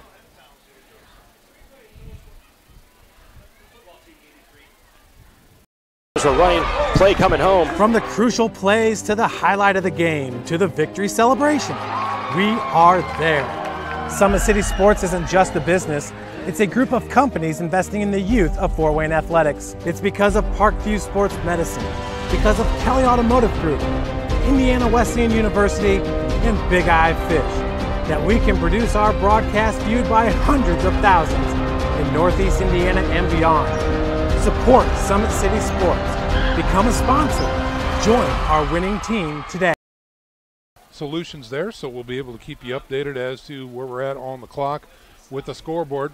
Right now it is 14-0 is your halftime score. The Saints on top of Northside, and we are getting ready for third quarter action. They just put the final 3 minutes on the clock, and we'll be ready to go. Now, we did get a report from Joey earlier that young Mr. Finley seems to be out of the pads with some ice on his upper body. Corey, this, again, we don't know, and we can't talk about, obviously, the medical condition there, but if it's sustained, even if Bishop Dwenger has a great stable of running backs and playmakers, Finley is a difference maker and can be in really any game. There's no doubt about it. In fact, I mean, as deep as the Saints are, that is a tremendous loss for them. Yeah. Let's not speculate beyond tonight, but it appears he won't be back in the second half tonight. So anytime without Patrick on offense or defense is making life difficult for the Saints because he just is simply a playmaker. Yeah, that's exactly right. Kid that's able to go both ways, and one of those kids that is very just tough to get off the field because of what he can do on the field. So we'll see how the Dwenger Saints respond that way with, again, a little bit more adversity. I saw Houston tonight. I had been in conversations with Coach Wharton continually out these past 2 weeks, and he is really high on this Houston kid. I said he got hands of glue and very athletic, and we saw that tonight, keeping drives alive, making critical plays to keep that ball moving. So I hope we get to see more of him throughout tonight's contest and throughout the season. He is certainly a pleasant surprise for the Saints. I know he's put a lot of work in the offseason through OPS Football Academy last winter and so forth, and I know that he has certainly put that work in to become a better and more consistent receiver, and it is absolutely paying off for him.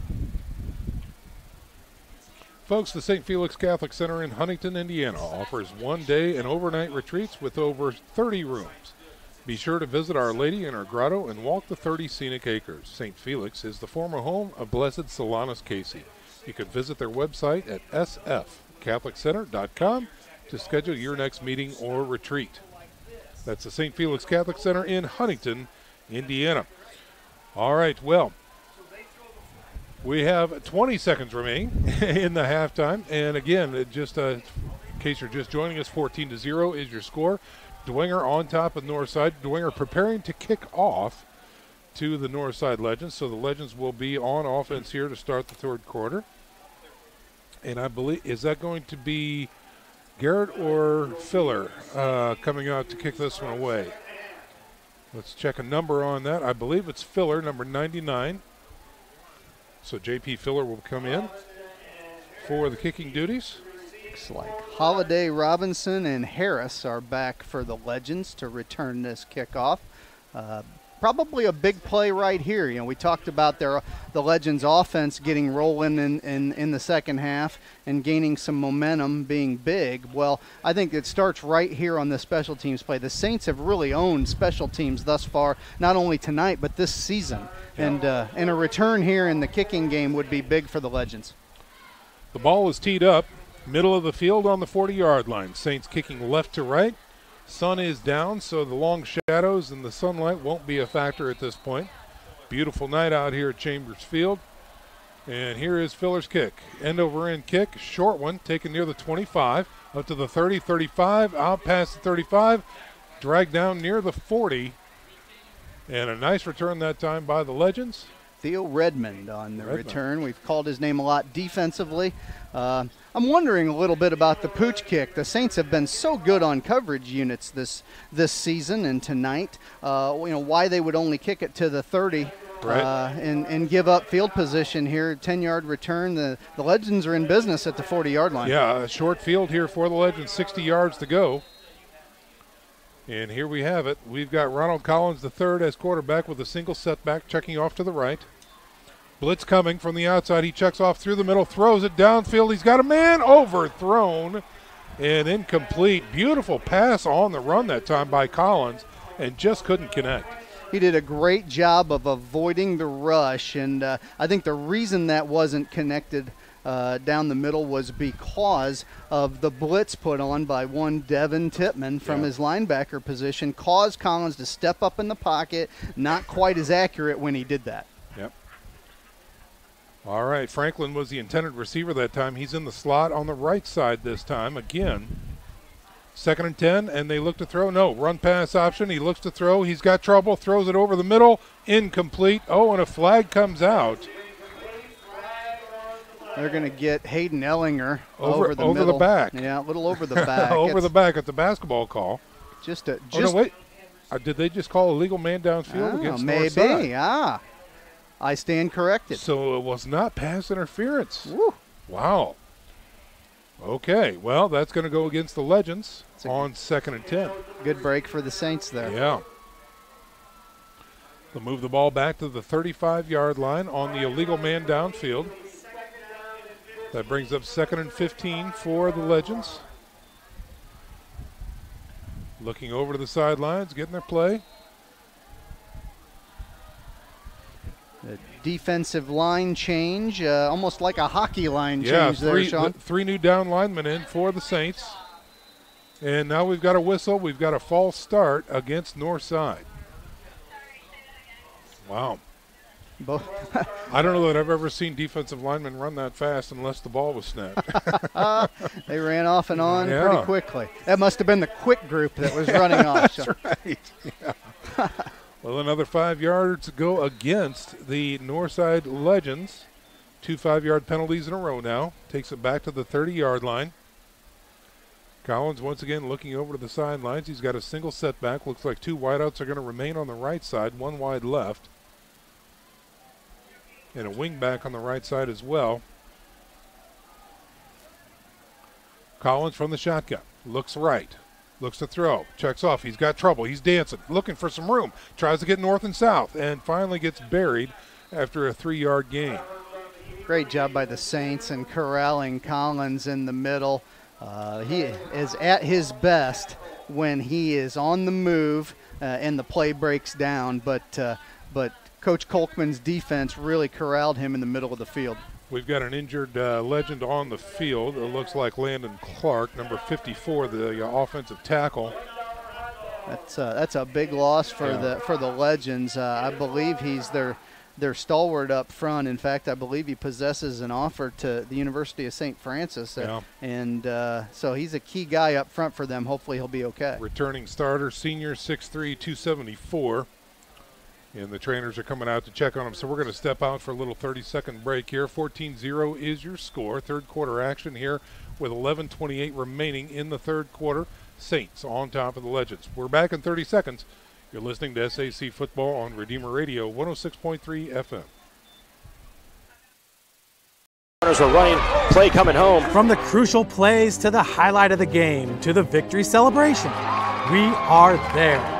Summit City Sports isn't just a business, it's a group of companies investing in the youth of Fort Wayne athletics. It's because of Parkview Sports Medicine, because of Kelly Automotive Group, Indiana Wesleyan University, and Big Eye Fish, that we can produce our broadcast viewed by hundreds of thousands in Northeast Indiana and beyond.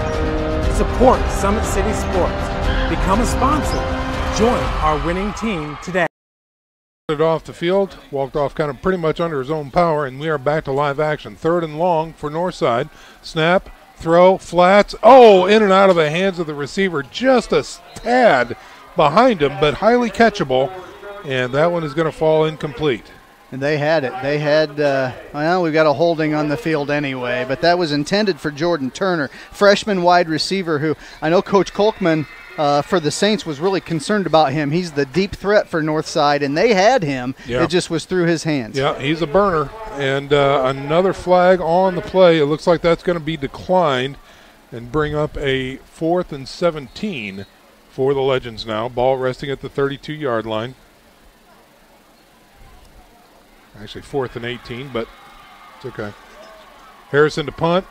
Missing a man. Finally, number 10 comes on for the Legends. And they're set to kick this one away. Could be another short field position. Oh, it's a bad snap. He's trying to run it out. Gets to the 30, puts his shoulder into it, gets knocked down at the 35. And it is a short field situation for the Saints as they take over 1st and 10 near the 35 of the Legends. Sound like a broken record, Sean. Another special teams play by the Saints. Yeah. TJ Tittman stayed home. It was a bad snaps. It really wasn't a punt fake. Yep. But he tried to go around the left end. The punter did, and TJ was there to take care of it and puts the Saints in great field position. Wow. 1st and 10 for the Saints. Now, is Lydell back? No. It is O'Keefe, number 10, under center with an I formation. Here's a snap. Give to the tailback. That's Tippin running around the right side. Gets down to the 30, down to the 29 before he is stopped. Really what we talked about at halftime, getting back to that running game, reestablishing themselves up front. Yep. They have a dominating offensive line, and I think Coach Watts probably came out in the second half and said, let's use that. Yeah, you bet. Nice 5-yard gain that time on 1st down. Brings up 2nd and 5 just inside the 30. Empty backfield now for O'Keefe as they widen out the offense. 2 receivers left, 2 right. Man in motion now. Behind the quarterback. Here's a snap. Give it to him. Left side. Pushing through that line. Does not get a 1st down. Will gain 3 maybe. Down to about the 27. Lucas Crone on the carry out of that motion from empty look again, and a great play up front by senior linebacker Quincy Moore, number 42 for the Legends. Made a minimal stop there. Yeah. That's going to bring up a 3rd and long 2 now for the Saints with 10 minutes remaining here in the third quarter. 14-0 is your score. Saints on top and driving. Ball resting at the 27-yard line of the Legends. I formation, O'Keefe under center. Heavy package right. Hard count. Here's a give to the tailback. Pushes through the middle. He's got the first down and more inside the 25 to about the 23, maybe even deeper. Liked everything I saw about that play right there. 3rd and 3. They try to get the Legends to jump off sides to convert the first down. The Legends don't. Good discipline on their part. But then the Saints are in an unbalanced line to the right. Just a straight I formation, ISO play for a first down. Yep, big push. Saints again in that I formation. Here's a snap. Give to the tailback, right side. Cuts through the middle. Finds a seam. Breaks it outside. Inside the 20. Down to about the 17. Hard run for TJ Tittman. Wow. I think that they're just sort of feeding the beast at this point. That's Sean, right. Run the ball, and just as soon as I say that, TJ comes out, and little brother Devin, and I use that term loosely, little brother, comes into the game. That's right. Big number 39 checks in. He is going to be in the slot right. Single setback for O'Keefe. 2nd and 5 coming up for the Saints. Here's a snap. Give to the tailback. Left side, he's got Green Acres. Tries to break it outside. Runs over the corner. Gets down to the 10, just inside the 10. That'll be enough for a first down.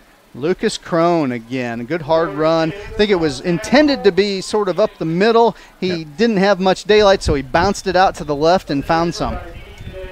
That's going to bring up a 1st and goal from the 9-yard line for the Saints. Down here inside the red zone tonight, Sean. Yeah, let's see if they fix that at halftime. I think did we count 3 red zone penalties in the first half? I believe. On 1st and goal from the 9 for the Saints. Single setback. O'Keefe in the shotgun. Here's a snap. Heavy right. Hits at the line. Gets stuck and dropped for 1 yard. Gain. LaShawn Miller, sophomore linebacker for the Legends, came flying through the line to stick Howie Steele in the backfield. Believe we may even have a loss of a yard on that play. Could be, yeah. It's right at the 9-yard line. No gain, maybe even a little loss. Saints huddle up with 8 minutes to go here in the third quarter. 14-0 is your score. Saints threatening. 2nd and goal now from the 9. I formation. O'Keefe under center.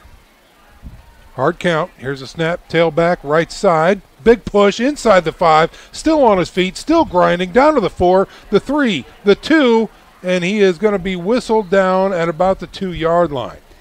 Devin Tittman he's for powerful. The Saints. Yeah, he's becoming what I would call the closer down inside the 10-yard line. Last week we saw it against Wayne, and they're feeding him again tonight. Yes, they are.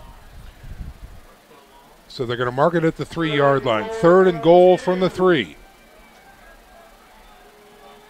Tittman in the tailback position with a fullback in front of him. That's Crone. Here's a snap. Give to Tittman. Breaking through that line into the end zone. Touchdown Saints. A 3-yard run by Tittman with 7:11 to go in the third quarter. Puts 6 more points on the board for the Gold Helmets. When unbalanced line to the left, ran it virtually straight up the middle, just a straight up ISO play, and the old school Bishop Dwenger folks happy about that one because they've been running that play at this school probably for 40 years. That's right. Here comes the PAT team on. Garrett, number 24. And here's a snap, end around. They fake him. They're going to go for 2, and they get it. So a swinging gate right there, and they run it in for 2 points. And that is going to take the score 22-0 now for the Saints with 7:11 to go here in the third quarter. We're going to step out for a 30-second break. You're listening to SAC Football on Redeemer Radio 106.3 FM. Runners are running, play coming home. From the crucial plays to the highlight of the game to the victory celebration, we are there. Summit City Sports isn't just a business, it's a group of companies investing in the youth of Fort Wayne athletics. It's because of Parkview Sports Medicine, because of Kelly Automotive Group, Indiana Wesleyan University, and Big Eye Fish, that we can produce our broadcast viewed by hundreds of thousands in Northeast Indiana and beyond. Support Summit City Sports. Become a sponsor. Join our winning team today. Saints on a short drive, but a powerful drive. The Gold Rush was on display there, Corey, that time. It was vintage Bishop Dwenger football there from the years gone by, and a nice two-point conversion again. Same play they ran last week against Wayne to convert for 2 on the first touchdown of the game. They just got 2 this time. Garrett now in for the kickoff. Last time we saw Filler give a short field to the Legends. Let's see if Garrett can put his leg into it and get a little deeper into that territory. Here's Garrett's kick. It's a low liner, angling close to out of bounds, goes out of bounds near the 10-yard line. Might be about the first special teams mistake we've made all night for the Saints with that kick out of bounds. Nothing frustrates a special teams coach more than that. That's right. And let's see if, in fact, Northside will have them re-kick or just take it. That should bring them up to about the 35 if they decide to, unless that rule has changed. 35, do you think? 35, I believe, is accurate. I think they might have them re-kick it. It looks like the defense is heading off. Well, nobody knows what's going on at this point, including us up here in the booth. This happened last week in Northside's game against Snyder, and they had Snyder re-kick, so they may do this again this week. Well, again, this is third quarter action. 7-11 still on the clock here as Bishop Dwenger has kicked the ball out of bounds, and now we are awaiting the decision from the Legends to see what they're going to do. If they're just going to take the penalty, which places the ball in good shape, or if they're going to have them re-kick. It looks like they're going to kick again, aren't they? They're explaining it to Coach Brevard of the Legends right now. He's making a decision, asking a couple of questions along the way, it appears. Mm-hmm.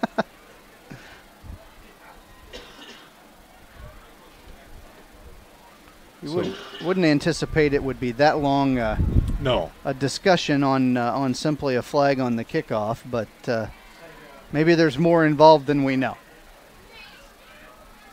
Week 3 action finds Redeemer Radio back at Bishop Luers as they take on Homestead next week. Remember, Tailgate Talk starts at 6 o'clock with Casey and his boys, and we'll go live right after that about 6:55, coming to you live from Luers Field as the Homestead Spartans come in to take on the Knights. Last time we checked, the Knights were behind against Wayne. And so we'll get some updates from Nick throughout this third and, of course, fourth quarter to keep an eye on that one. 21-14 so far is what Nick is getting to us.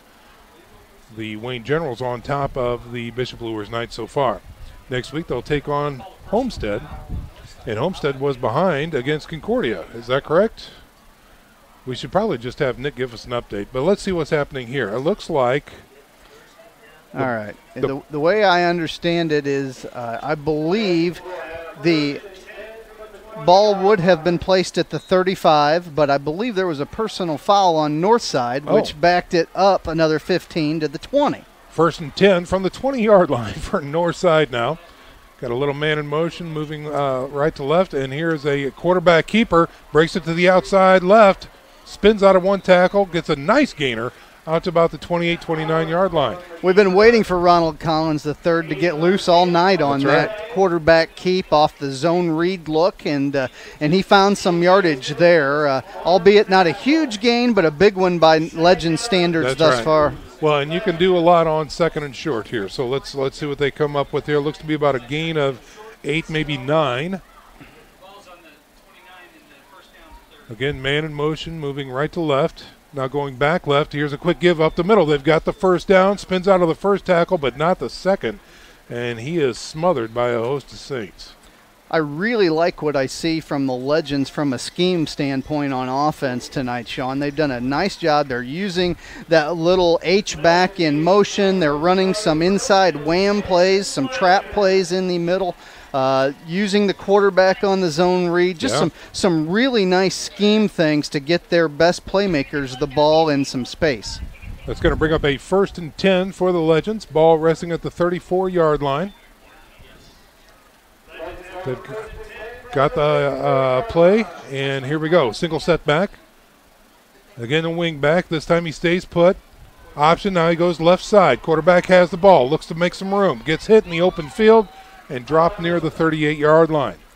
Sure looked like there was more real estate available on. There was a quarterback counter tray where the right side tackle and guard pulled out in front of Collins, but the Saints defense was there to only about a 3 or 4 yard gain. Yep. 2nd and 6 now for the Legends. Again, that same formation. Twins to the right. Here's a give to the tailback. Starts left, goes back right. Nothing there. Tries to go back right again. Hitting the, he's going to be done for. Still on his feet. Valiant effort that time. But that is going to be a big tackle for loss. Jordan Watercutter in there on the tackle. Did a nice job from his defensive line position there, snuffing that play out and kind of holding up the runner until his teammates got there. Yeah, there you go. Holiday Robinson was the running back that time, and he is stopped back at the 35-yard line. That brings up a 3rd and 9 now for the Legends with 4:50 to go here in the third quarter.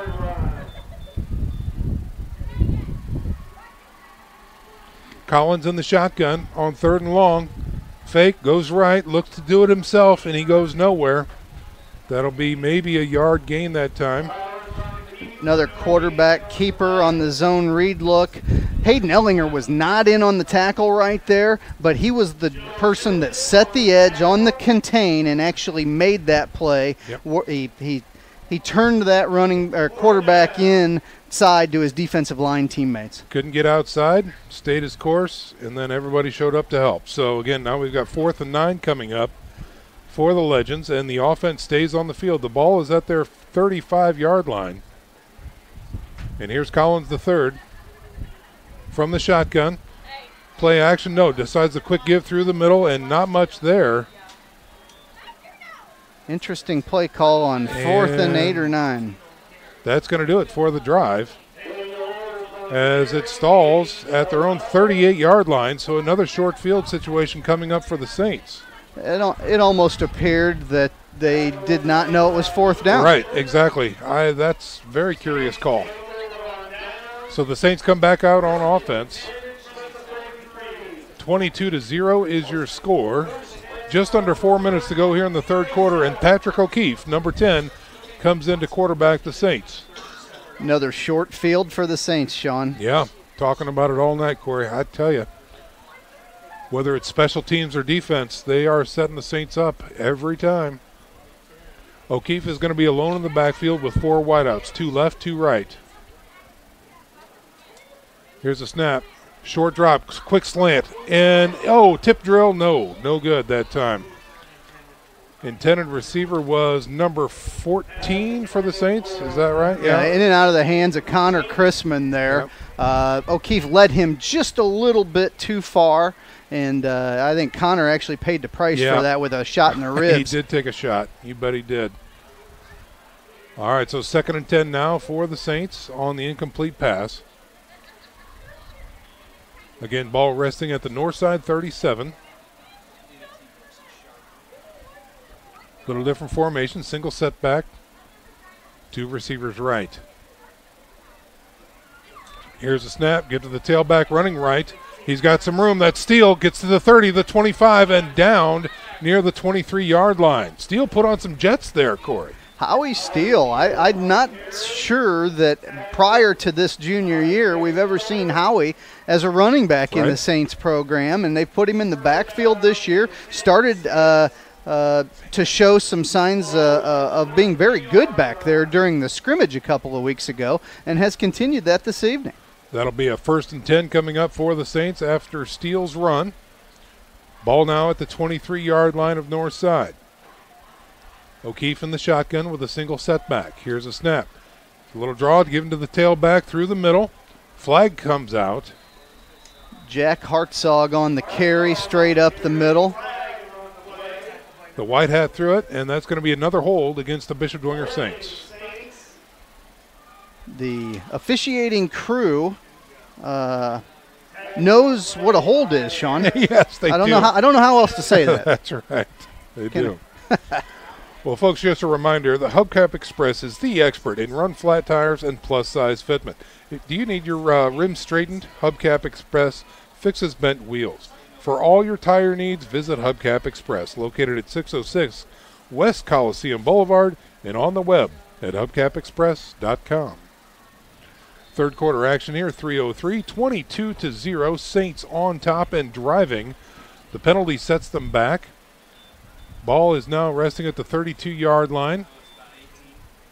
1st and 20. He looks to throw. O'Keefe pumps. Gets out of it. No. He goes. No. He is still on his feet. Tries to throw. Incomplete pass there.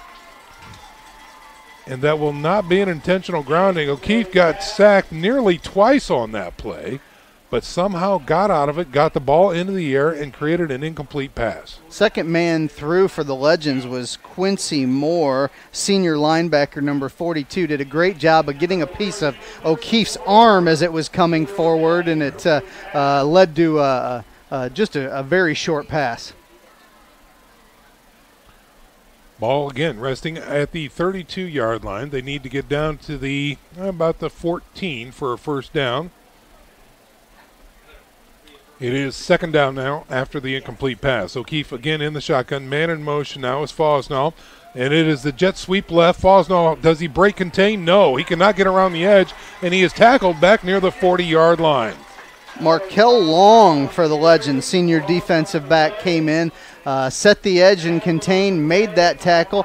Alex Fosnall's first carry, I believe, as a Dwenger Saint, been thrown at a couple of times, but never carried the ball before. And what a heads-up play by the defender for Northside to keep that edge and stop that jet sweep. Fosnall has some wheels, and he just could not get past him.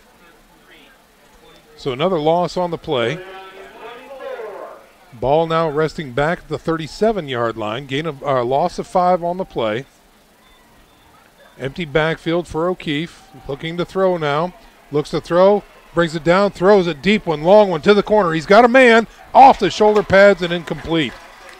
Blaine Houston, intended receiver again, but a great job defensively. It appears to be number 8 for C.J. Winston, a senior defensive back for the Legends. Did a great job in coverage on that jump ball. He was right there. Great coverage by, again, the Legends. The defense really stepping up. Of course, the penalties for Dwenger not helping on this drive. But now they've got a 4th and forever. Looks to be about 4th down and 24 to go. The ball is resting at the 37-yard line. And O'Keefe and the offense are still on the field. He's going to line up in a shotgun with nobody else in the backfield with him. Now he's going to step back. Going to be a long snap. And this will be a pooch punt, angling toward the far sideline, and it's going to go out of bounds near the 10-yard line. Much better execution. Much better. On that play. Coffin cornered up in the left-hand corner, about to the 10 or 11-yard line. Nicely done by Patrick O'Keefe. Just north of the 10-yard line. 1:45 remaining here in the third quarter. 22-0 is your score. It's like deja vu all over again for the Saints here, as last week's score was 22-0 against the Wayne Generals. And again, ladies and gentlemen, we'll be at Lewis Field next week as the Bishop Lewis Knights take on the Homestead Spartans. 7 o'clock action. Catch Tailgate Talk at 6 with live coverage of the game of the week starting at 6:55. Here are the Northside Legends. Back on offense, 1st and 10 from their own 10. Little misdirection through the middle. He found some gap. He's got the first down. Breaks it outside. Oh, a shoestring tackle near the 30-yard line stops it. Alex Holiday Robinson with a great run from his tailback position. Really busted through there. He's more of a what I would consider a power back, right. but he really turned on the jets there and showed some speed. That's about a gain of 20-21 there on that carry. Gives the Legends some breathing room past the 30 out to the 31-yard line. 3-man front for Dwenger. Blitz shown on the outside. It's quarterback looking to throw, dumps it out to the flats. It is caught near the 39-yard line. And that is number 10 on the reception, Franklin. Ontrell Franklin, junior wide receiver. A little out route. Not a lot of yardage with it, but nonetheless, positive yardage. A little bit more. I mean, that's a gain of 7 or 8 that time. Brings up second and short. Now a new defensive front coming in for the Saints. Joe Tippmann makes his way back out onto the field. On second and short, we'll call it 2.5. Here's the Legends. Quick give to the tailback. Looks for room. Tries to bounce it outside right. He will have enough for a first down, but not much more than that. Great job once again. We keep singing his praises at that outside linebacker position, but Hayden Ellinger doing a super job of setting the edge, playing contain there, and actually getting in there and making the tackle this time, even though it was a first down. No huddle offense for Northside on 1st and 10, getting closer to midfield out to the 48. Here's a quick give, again through the middle. He's got a seam, and he's in the daylight. Breaks one tackle, spins out of one, gets down into Dwenger territory to the 38. That is Holiday Robinson, another scorcher against the Saints. They are finding some running room right in the middle of that Saints 3-4 odd front defense. They're blocking that nose and finding some open room inside. 1st and 10 in Dwenger territory down to the 37. Quarterback keeps it around the right side, spins out of one tackle, cannot spin out of another, and we've got a flag on the play as well. Could it be a face mask? Like Lucas Crone in there on the tackle, playing, I believe he came in for Ellinger to spot him. Joe Tippmann gets up gimpy and heads towards the sidelines. Well, you don't like to see that. No. Watercutter in now for the Saints. And that looks to be, let's see where they spot this, either no gain or a small loss on the play. It's going to bring up 2nd and 10 now. Is that right? Face mask. Face mask against the Saints, yeah. A lot of spinning in there. And again, when the arms start flying and the heads start turning, somebody can grab a face mask. And now the Legends are in business, much deeper into Saints territory, just outside the red zone. Might be the first time we've seen anybody this deep in Dwenger territory this season. 1st and 10 for the Legends from the 22. Hard count, and I think they drew him off sides. No, false start. The interior line maintained their position, but I believe a wide receiver, which is a head coach's worst nightmare. You can't hide that one. No. So the 15-yard penalty becomes a 10-yard penalty. They move the ball back to the 26-yard line.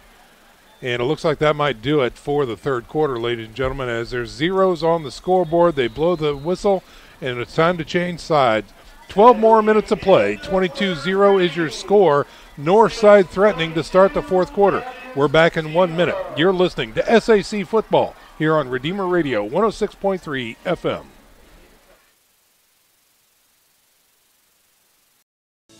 Parkview Sports Medicine is an integrated sports medicine team. We're treating injuries when and where they happen and working to prevent them before they do. We believe the best care is coordinated care, helping ensure you get the individualized services you need every step of the way, offering innovative treatment techniques to get you or the athlete you love back in play. Reaching higher, pushing further. Parkview Sports Medicine. Game on.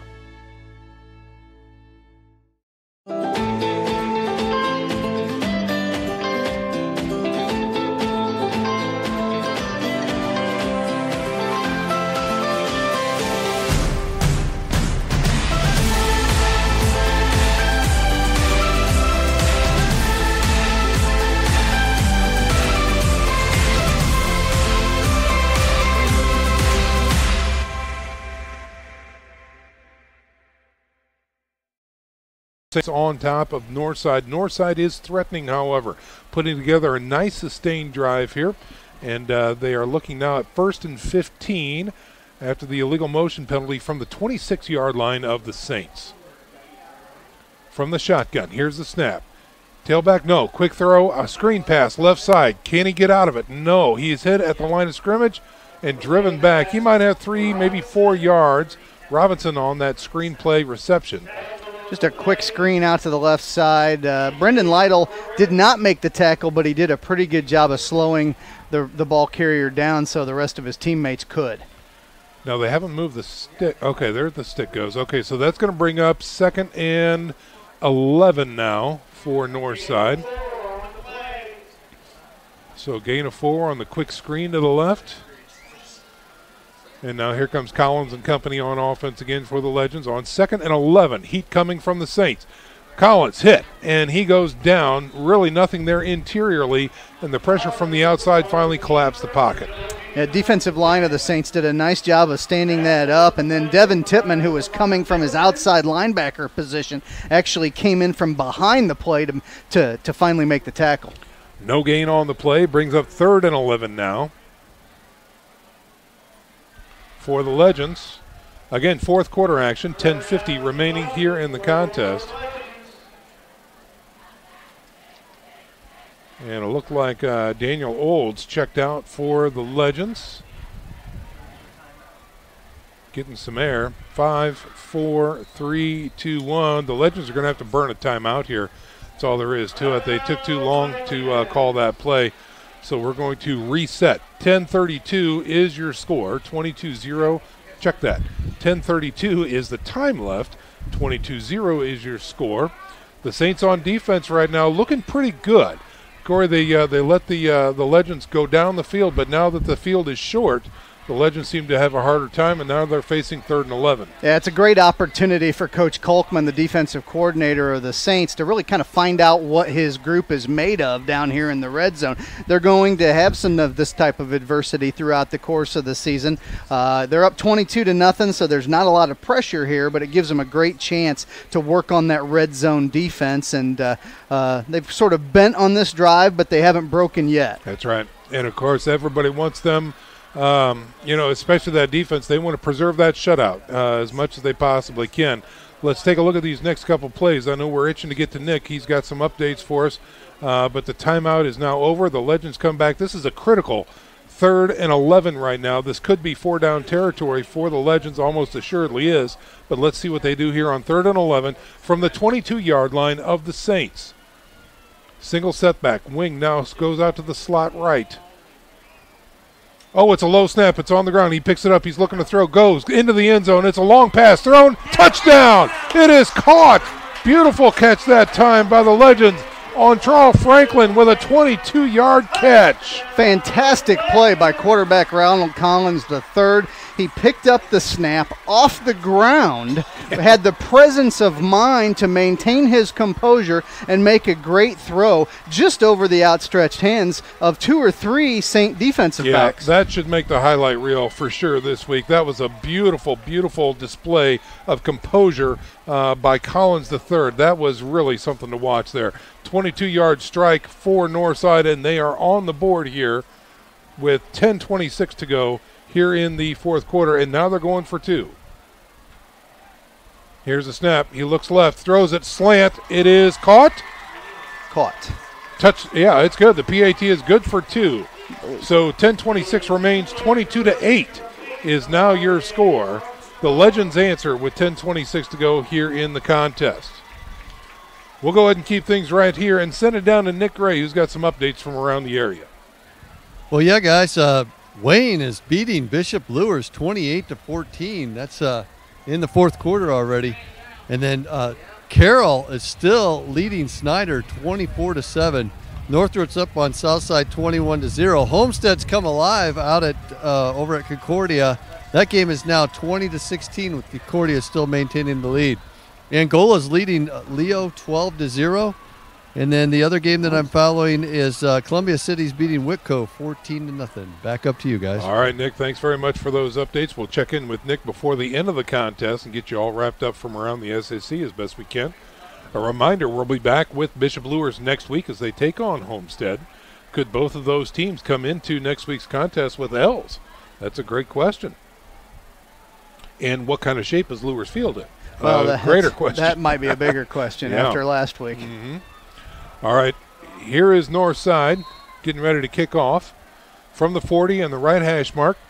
Puts his leg into it. Nice kick, end over end kick, taken near the 13-yard line, waiting for the wedge to set up, trying to find some room through the middle. Gets past the 30, out to about the 36-yard line. Is that Griffin Eifert? That's Griffin Eifert back deep on the kickoff return. They may have made some adjustments back there with Finley hurt now. Right. But nice return. Nice return for the Saints. That's right. Let's check in with the godson of football, Joey Colon. Joey, where you been? It looks like the Saints' conditioning needs a little work. They seem to be slowing down. Maybe they need a little shot of MJ's special stuff from the old Space Jam movie. Back up to you guys. Okay. 1st and 10 for the Saints. Nick can take Joey's equipment away anytime he wants. Let's see. A godson. Ball is at the 35-yard line for the Saints. Man in motion now. That's Howie Steele. They give to Steele. Tries his way through the middle. Breaks 3 tackles. Gets some good positive yards past the 40 to the 42. They list Howie. I don't have him listed, but he's awfully small in stature. Very thin running back, but boy, broke 3 tackles on that particular run. Picked up a lot more yardage there than there really was evident as he ran through there. Yeah, absolutely. He checks in at least 5'10", 145. He ran bigger than that, yes, Corey. He did. He surely did. Wow. So we've got 2nd and 3 coming up here for the Saints. Joe Tippmann checks back in for the gold helmets. Thank you for that, Joey. Here's an end around. That time Howie Steele dragging tacklers with him again and gets enough for the first down out to about the 48. Another hard-nosed run. 145 pounds, Howie Steele. Drug at least 2 legends with him past the first down marker. I think he wants Crone's job. He's playing like it, huh? Yeah. Wow. Coach Todd Hartzog, the running backs coach, we need to give a little shout-out there for how hard his guys are running tonight. That's right. So another first down as Fosnaugh checks out for the Saints. They break huddle and come up to the line. Houston wide out right. I formation, heavy package right. Here's a snap, give to the tailback, breaks it left, looks for some room, gets a nice push. Still on his feet past the 50 into Northside territory down about the 44. Boy, I sure like what I see out of the Saints right there. Howie Steele into the middle of the Legends defense, making a pretty good stand, but then a number of his teammate offensive linemen with the push behind, which is no longer illegal, I believe, to push him forward, and 7 yards later, here we are, right. 2nd and 3. From the 45-yard line of Northside, 8:28 remaining here in the fourth quarter. Saints up 22-8. I formation, O'Keefe under center. Snap, give to the tailback, left side, tries to bounce it outside. That's Steele again. He will get a yard, maybe 2 at the most. Markel Long for the Legends did a great job of stretching that play towards the sideline and making the tackle. Good job defensively there for Northside. And we've got a Legend on the ground right now, trying to get a number, but it's difficult at this point. So we're going to go ahead and step out, take a little 30-second break right now, and we'll be back. 22-8 is your score with 8:07 remaining here in the fourth quarter. You're listening to SAC Football here on Redeemer Radio, 106.3 FM. The running play coming home. From the crucial plays to the highlight of the game to the victory celebration, we are there. Summit City Sports isn't just a business. It's a group of companies investing in the youth of Fort Wayne athletics. It's because of Parkview Sports Medicine, because of Kelly Automotive Group, Indiana Wesleyan University, and Big Eye Fish that we can produce our broadcast viewed by hundreds of thousands in Northeast Indiana and beyond. Support Summit City Sports.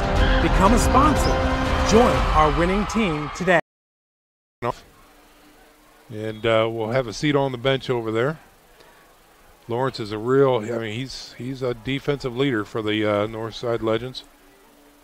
He and Joe Tippmann got tangled up on the left side of the Dwenger line there. Hopefully Lawrence will be all right. Here come the Saints on 3rd and short. Hard count draws the Saints off. Oh, that's one where the coaching staff will have fun with that in film tomorrow morning, Sean. Yes, they will. 3rd and 1, you go hard count to draw the opponent off, and you jump. Yep. 3rd and 6 now. Wow. They put the ball back at the 48-yard line. Again, 3rd and 6 as they break huddle, come to the line. Tight formation. Wide out left and right, working off the left hash mark, I formation. O'Keefe under center. Here's a snap. Oh, he looks to throw on 3rd and 6. Guns it over the middle. He's got his man.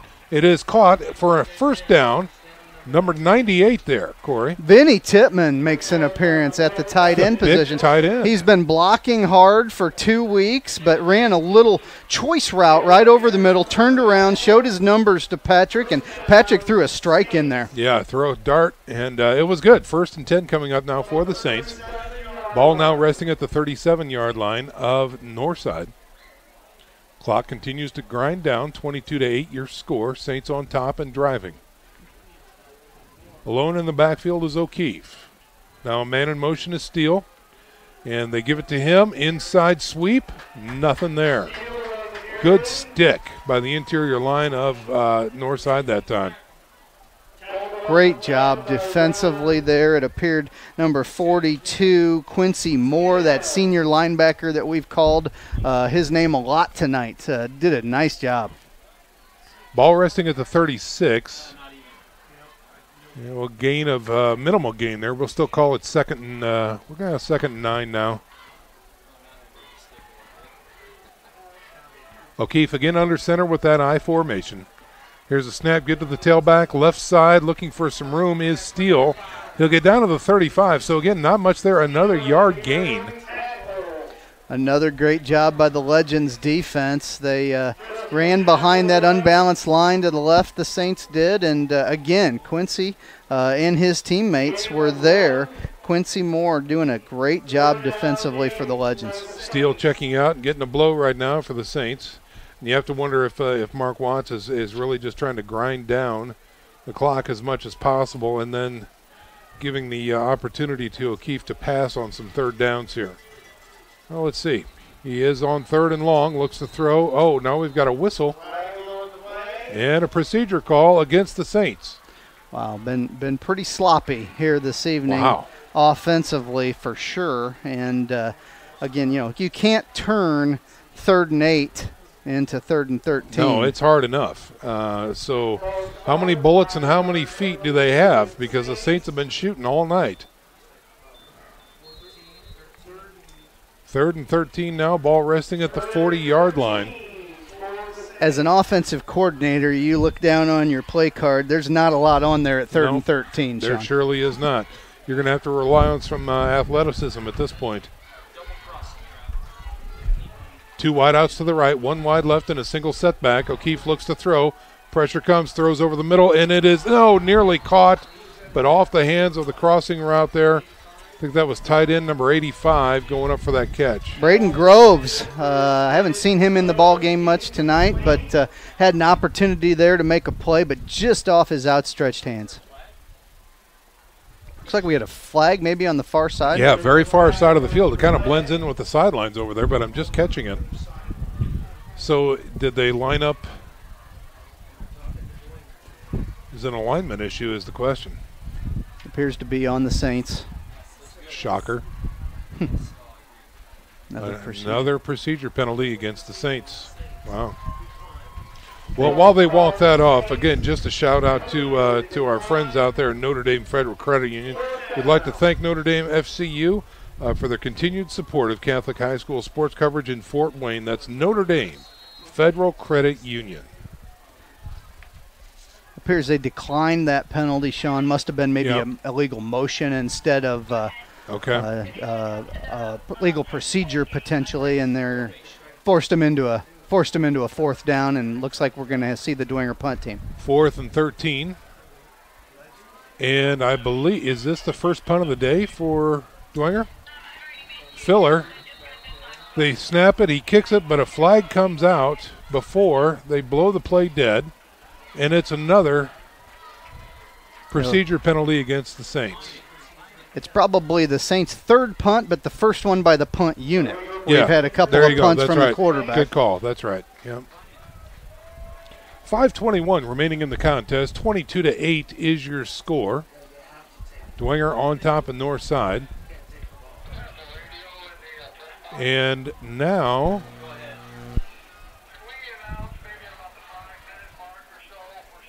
Let's see. Yeah, they just have to move the ball back 5. I don't know why Northside is on this side of the ball, but okay. Now things are getting squared away. Here comes the punt team back from the huddle. Okay, we're good to go. Filler back standing at his own 41, will launch from about his own 44. One man back deep for Northside. A little low on the snap. He gets it away from the 45. Long spiraling kick, and that will get into the end zone. Oh, they try and stop it, but it will get into the end zone, so Northside will take over at the 20. Fantastic kick. That was beautiful. Fantastic punt by John Paul Filler. And we had 2 or 3 Saints down there, and nobody was able to bat it back in play. Just sneaks into the end zone. Well, again, on their last drive, Northside was able to capitalize, punch it in, go for 2, and get that. Now they've got a lot longer field to go here from the 20. They've got 80 yards to score and 5 minutes and 10 seconds to do it. But we've seen some bright spots coming out of this Northside offense led by Ronald Collins III, and specifically Alex Holiday Robinson had a huge drive last time. Let's see if they can do it again.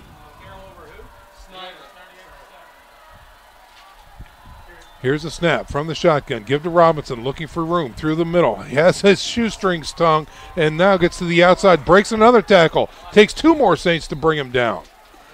The pursuit defensively by the Dwenger Saints defense, just fantastic on that play. And it looks like we've got another flag on the play. Is that right? Oh, no, that's just somebody's cleat. Okay, so a pad came out or something like that. It's like a shoe. Yeah, a loss of 1 on the play there. Takes it to the 19-yard line. You would think they might need that shoe for playing. And now they blow the play dead. That is going to be an equipment timeout. Is it a pad or a shoe? No, it's a shoe. The kid doesn't have a shoe on. Holiday Robinson. You got to put your cleat on, son. Come on.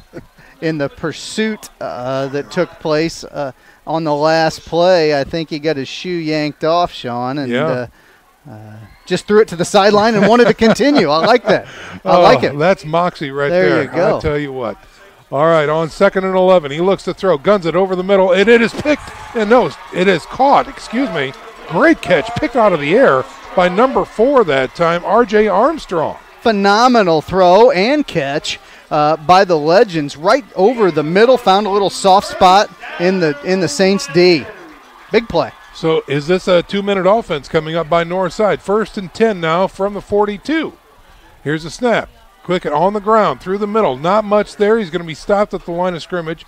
Fall forward for 1, maybe 2 yards. Yeah, great play by Jordan Watercutter on the defensive line. He's part of that quick Dwenger line group that gets in there occasionally and did a really nice job of making that tackle. Great penetration.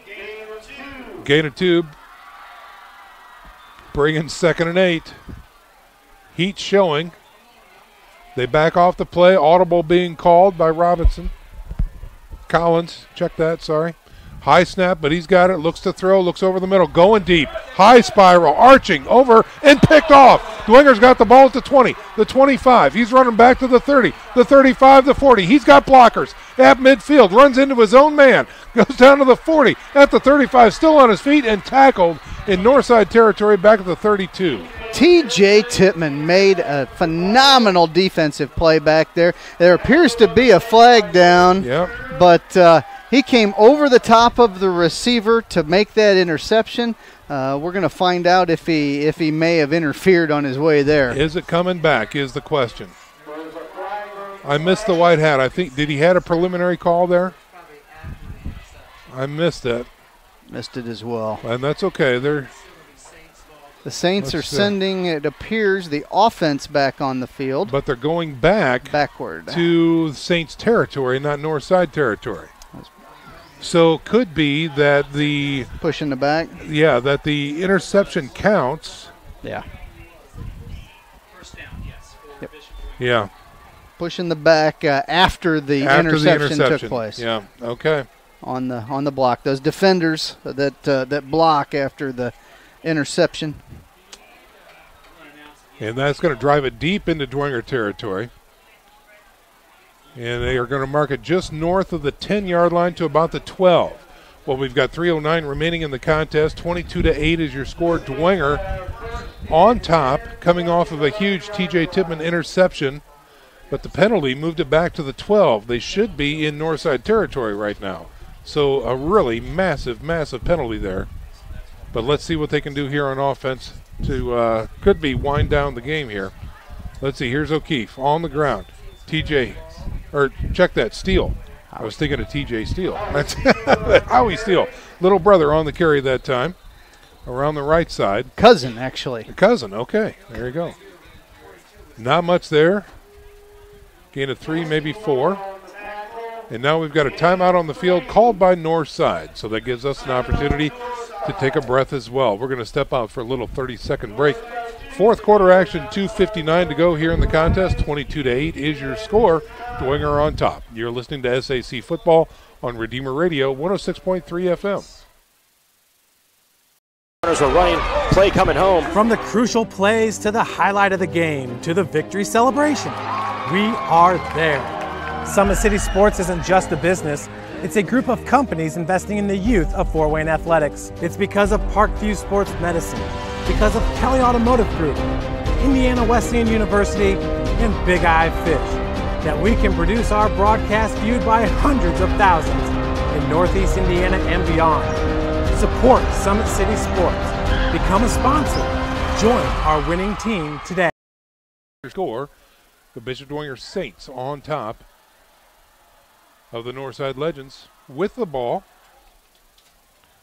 And it's going to bring up a 2nd down and 6 after the Steele carry. I formation, O'Keefe under center. Snap, give to the tailback, bounces it outside. Oh, nice tackle from behind on the shoestrings that there. T.J. Tippmann cannot make it work, and he's going to be stopped at about the 15-yard line. Quincy Moore once again, senior linebacker for the Legends in the backfield, cutting down T.J. Tippmann on that play. That's going to bring up a 3rd and 6, and Northside once again calls a timeout here, trying to pin the Saints, get them in punting situation, and get a short field to maybe get back on the scoreboard here. Right now, let's send it down to Nick Gray with scores and updates from around the league. Nick, what do you have for us?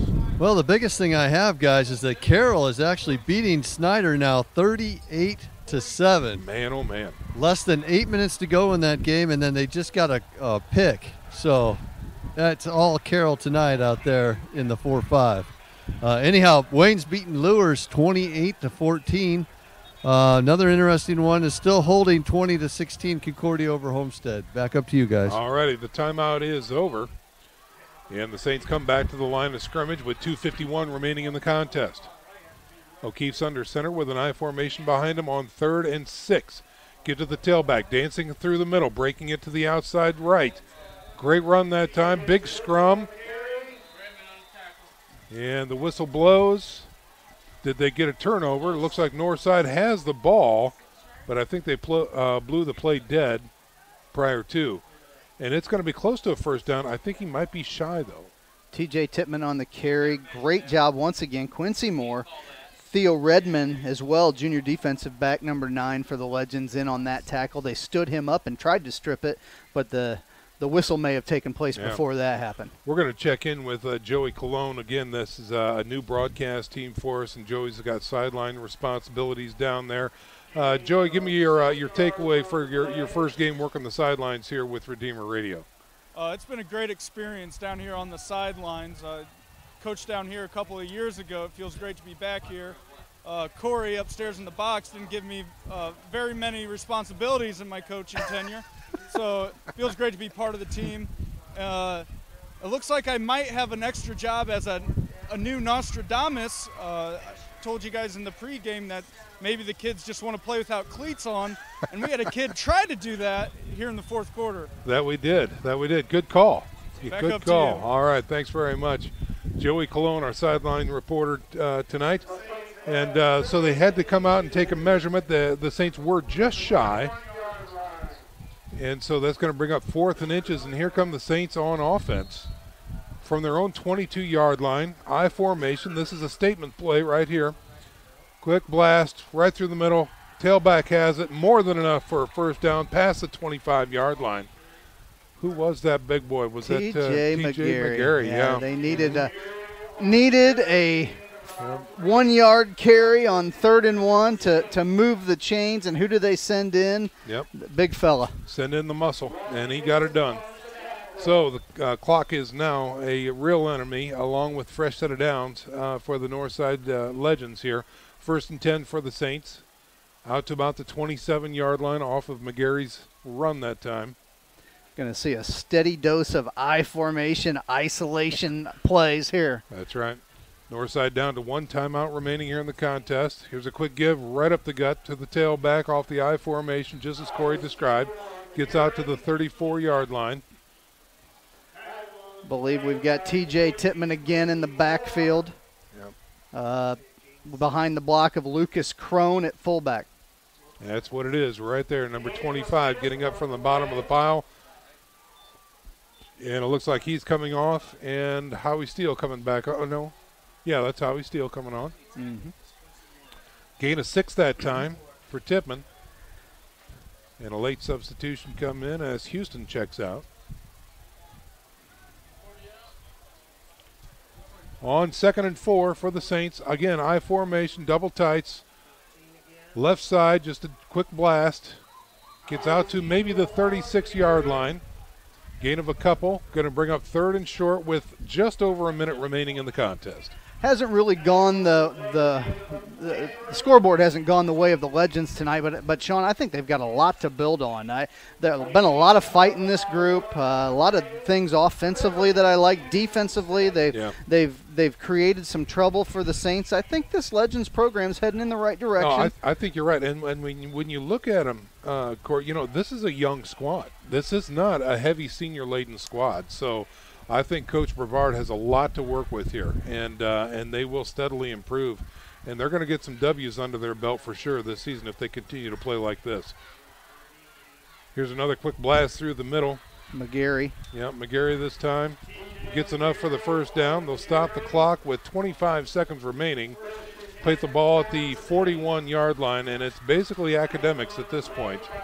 The other thing I would tell you that I really like about what I see with the Legends is the sideline. The sideline is full of red jerseys. Yes. They have numbers here for the first time in a number of years, and that certainly helps you build a program. That they do. So some excitement building here at Northside around this football squad. And that's going to do it for the game, ladies and gentlemen. The Saints win 22-8 over the Northside Legends. Teams are going to get to their shaking hands, the lines there on the 50, and we're going to get Coach Garrett with his thoughts after they do this. So it gives us an opportunity to step out for a 30-second break right before our post-game show. Stick around, folks. Lots more to come after this 30-second break. You're listening to SAC Football on Redeemer Radio 106.3 FM.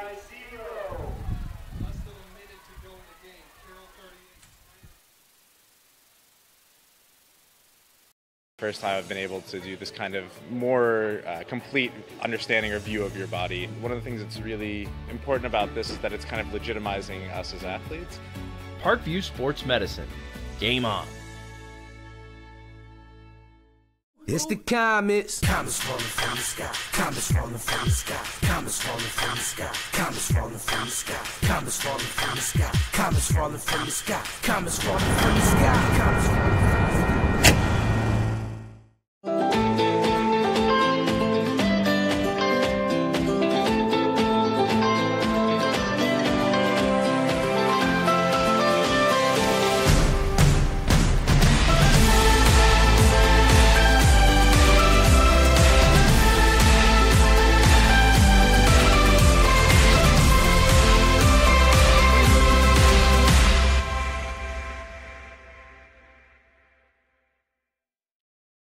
Concussions. They're a concern for parents of athletes in any sport. That's why Parkview Sports Medicine is leading the way with the area's first concussion clinic. Our integrated sports medicine team utilizes an innovative, evidence-based approach to manage athletic-related head those 14 and older, providing comprehensive care to get the athlete you love safely back in play. To schedule an appointment, call Parkview Sports Medicine at 266-4007. Reaching higher, pushing further. Parkview Sports Medicine. Game on. The Kelly Automotive Group is simple, transparent, reliable. Simple. Our customer specialists make buying a car easy and fun. Transparent. Our price listed is the best price. No hassle, no gimmicks. Reliable. Buy with confidence and peace of mind. We work hard to ensure the best value however you shop. Choose from over 60 vehicles under $10,000. Visit drivekelly.com. The Kelly Automotive Group. Simple, transparent, reliable. When you experience a sports injury, muscle, or joint pain, you want treatment right away.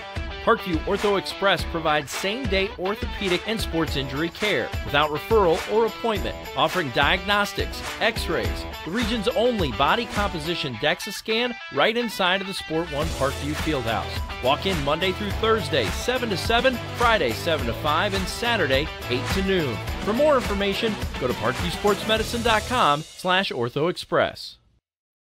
Get mad about blue. Get mad about your Fort Wayne Mad Ants. When looking for the best basketball action in town, it's the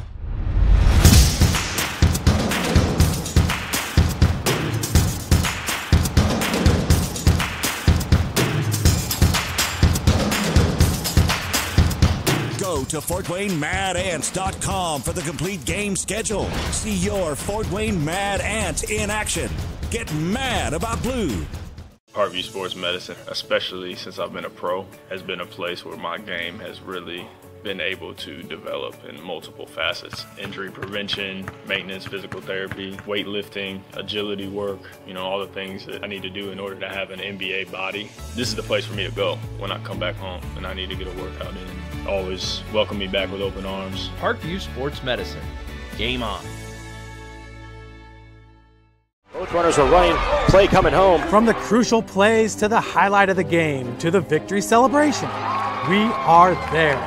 Summit City Sports isn't just a business, it's a group of companies investing in the youth of Fort Wayne athletics. It's because of Parkview Sports Medicine, because of Kelly Automotive Group, Indiana Wesleyan University, and Big Eye Fish, that we can produce our broadcast viewed by hundreds of thousands in Northeast Indiana and beyond.